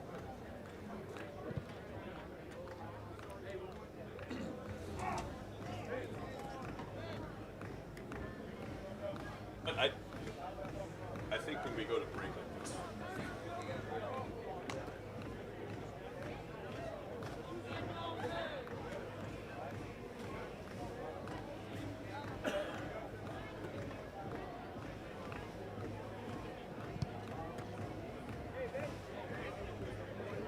Commercial. 2 minutes left in our game. 28-7 our score across the conference. Linfield going to dominate Puget Sound today. They lead 48-6. But a couple of nail biters still left in the conference. Whitworth on the road at Pacific. They lead by 9 with just about a little over 11 minutes to play. PLU with just a 3-point lead at Lewis and Clark. Potential upsets brewing in the upper part of the standings. We'll see. Here it is, 2nd and 12 now. Cam Spencer turns hands off. This is Ethan Bullock trying the left side. He's chased down and dropped after a short gain that maybe brings it back to the original line of scrimmage. Nope, just a gain of a yard that time. 5'9", 200. He's a pretty solid, compact young man. In fact, Ethan no Bullock. gain there either. So, well, that's, again, defense. Yeah. Just queuing you up at the line of scrimmage. This guy's going to play all the way through to the final bell today for this Willamette defense. They've given up some long drives and some big plays, but they've made a lot of big plays as well. This is a pretty impressive effort, we both have to say, I think, from this Bearcats defense. As it's now 3rd and 12 for George Fox. Spencer from the pistol, Bullock behind him. Bullock the inside give, chased down immediately. John Williamson flies down the line, wraps him up, throws him down. It's no gain, so as good as Ethan Bullock looked on his very first carry, he gets 3 carries for -2 yards on those last 3 touches. Of course, the clock running down. We're under a minute to play. George Fox, with this win, is going to get back over the 500 mark. They will move to 4-3 on the season and even their conference record at 2-2. And they look to the sideline just to burn a little more clock time. Is at 37 and counting. And a timeout has finally been called by Willamette. Well, the schedulers for our league this year, Mike. Prior to the delay, timeout. Willamette, their 2nd of the half. Did not do the Bearcats any favors at all. You start with Linfield, Whitworth, and PLU. Those were the games that you knew the Bearcats were probably going to struggle in, and that's exactly what happened. Bearcats unable to score in those first 3 games. Now things loosening up a little bit into the later part of the schedule here. There's still a ton of good quality programs in the conference besides those 3 this season. No question about it. This George Fox team is awfully good themselves, of course. Lewis and Clark is much, much better than they've been in recent years. They're giving PLU everything they can. Who's next for us? Next up for the Bearcats on the schedule. That's a good question. I thought maybe you had it. I was thinking you were going there, but I thought it was on the road. They are at Puget Sound next Saturday. That's a winnable game, no question, for this Bearcats team. And then back home against Pacific in 2 weeks, right? That is correct. And then they'll finish the season on the road at Lewis and Clark.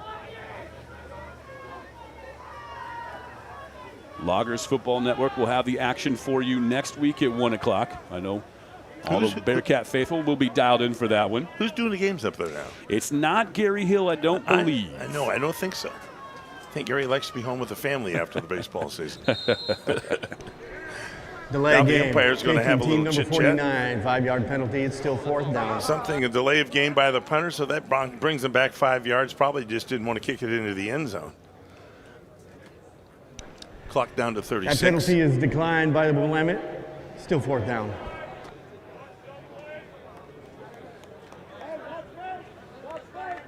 But you have said, I look down on that field, and it's just a great fall day for football. Unfortunately, the scoreboard does not reflect that for the Bearcats, but we've seen tons of improvement. It's a one-possession game in Forest Grove now as Pacific has added a field goal to cut the Whitworth lead to 6 at 31-25. That ball checks up at about the 10 and is downed by George Fox, who could have let it roll around and burn a couple of extra seconds off the clock. But, of course, this game is decided. 26 ticks left in this one. Bruins, of course, going to win today. They lead 28-7. Bearcats likely to just run one play here, turn, hand it off, and call it good. The Bearcats offense still has a lot of work to do, but they can right the ship next week at Puget Sound, Mike. But one thing is injuries. Are we still going to have the same problems, if you will, the challenges next week with the injuries? Yeah, that's a very good question. Bearcats want to throw on first down. That is an Alex Rivera pass. Caught. Reeled in by Brandon Johnson, his first catch here this afternoon. Result of the play is a first down. This Kid is out of Central Washington, Moses. Third and final Lake. time out of the half. Over on the flatland. Now, that pass has been there today. I've seen Johnson run that thing. He's been open. Unfortunately, there was so much pressure on the quarterback, he couldn't see him. Well, and I like what Eric Williams is doing here, right? The game's out of reach. You're not going to score 3 touchdowns in 20 seconds, but you're still asking your guys to go out and execute because every opportunity is a chance to get better, right? That's basically what he's impressing upon his kids right here is we're going to play every play right now. I'm even going to call a timeout in a game that's decided because I want you to go out there and execute on one more play. I love that mentality. He wants his guys to just take a couple of learning opportunities here in the closing seconds of this game and build off of that and learn something on these plays. And off of this play, he's got 1st and 10 on the 25. And for what it's worth, I absolutely love Eric Williams. I'm so happy that he is the guy steering this ship going forward for this program. Every time I talk to him, I'm so impressed. He knows so much about this game. He's forgotten more about this game than I'll ever know. Right. He's an Oregon State product. He played football at a very high level, had an opportunity and a couple of different NFL camps. Got a personal phone call from Andy Reid himself, inviting him to Eagles camp back in the day when Andy Reid was the head coach in Philadelphia. Eric Williams is a remarkable man, and I'm really, really happy that this is the guy that came to Salem to take over for this program. Brandon Johnson with another catch. 15-yard pickup with 11 seconds to go and another 1st and 10. Why not? Just keep fighting, keep playing. Why wouldn't you? Nothing to gain on the scoreboard or in the win or loss column here, but everything to gain from the classroom that is a football field. And it is a classroom in life. It's so cliche, but it's honest to goodness, it's true. Do you give up and put your head down and kick your feet in the dirt? No. You're going to try to score a touchdown with 7 seconds. Love it. So Rivera on the field. Jarek Little stands to his left. 7 seconds on the clock. This could very well be the final play of the game. Rivera down the sideline. It's intercepted. And that will, in fact, bring this game to a close. Tell you what, stepping up that quickly was Cole Carnes out of Grant's pass. That caveman come right out of the cave and pulled that ball in between another defender and the receiver, and that runs the clock down to 0.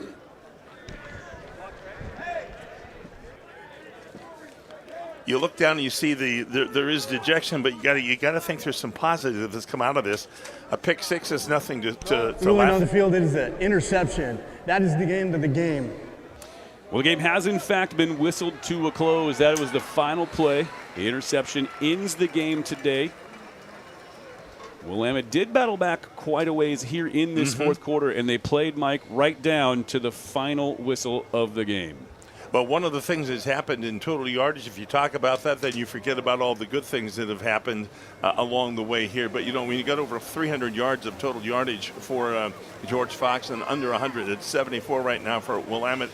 You may quit looking around after that, but one thing you can look at is the defensive play. You look at the special teams play, and then you look at the individual stats of some of these Bearcats in the second half. Snodgrass comes out here, and he's got a couple of passes. He's a running back, 2 passes for 18 yards. One of those was for a first down. Then also on the ground, Snodgrass picks up 14 yards on 5 carries today. Gabe Herrera, 5 carries and 21 yards. Jarek Little in the backfield a lot, 10 carries today, but just 9 yards. He was dumped a couple of times. And then some minus yardage in there as well. 3 quarterbacks come in. Now you've got to decide who's going to be my starter. I don't know if that's been decided or not, but between Franco, who saw a few minutes, and Pres Suarez, who started the ball game, unfortunately 1 for 7 for just 7 yards passing.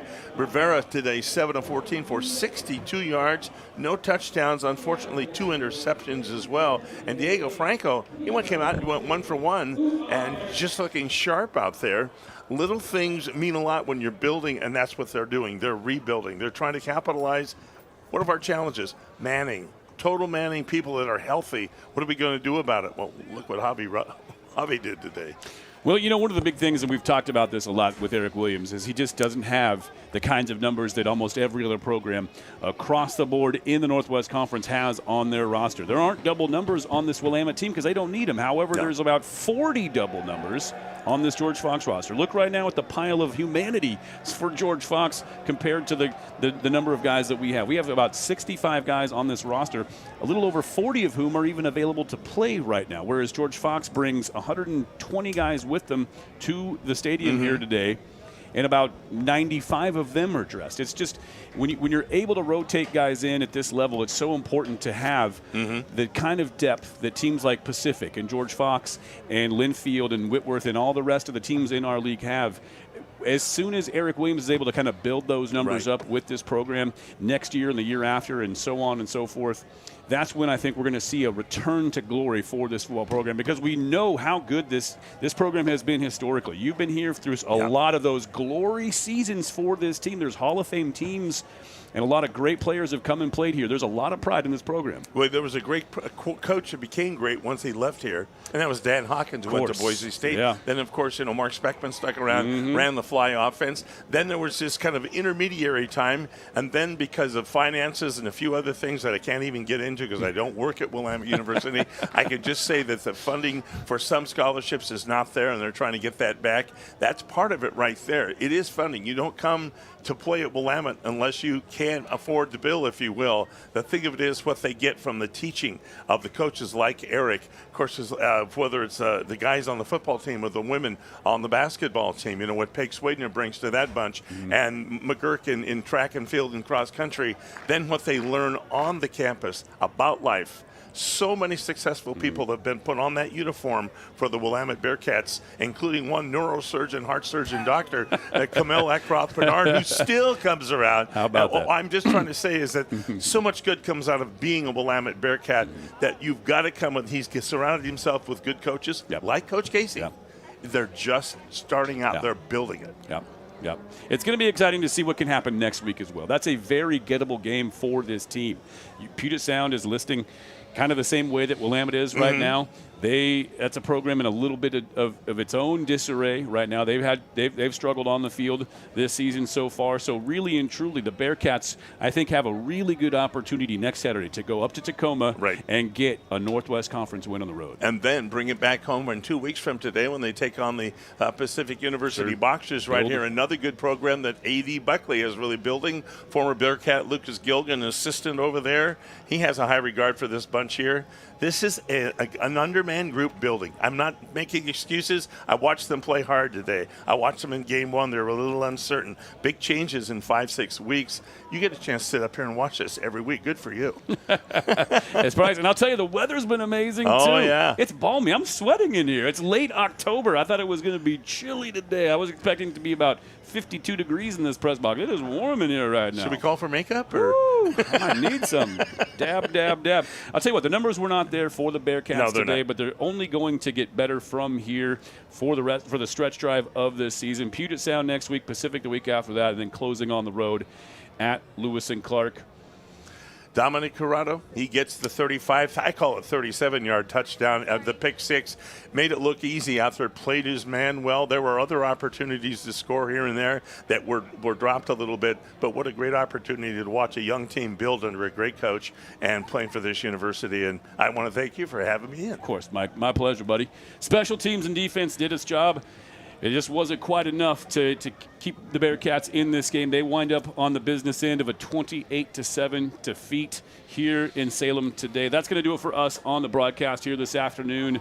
On behalf of Chris Sabato and everyone that's helping out with our broadcast here, Athletic Director Rob Passage, of course. This is on behalf of Mike Allagher. Jeff Lucero is signing off. We will see you in 2 weeks, but be sure to tune in next week when the Bearcats travel to Tacoma to take on Puget Sound. That game kicking off at 1 o'clock a week from today. But 2 weeks from now, we'll be here for the final broadcast. Senior Day coming up on November 2nd. 9th, here from McCulloch Stadium. We will see you then, folks. Until then, enjoy yourselves. Take care of each other. See you soon. Night, night.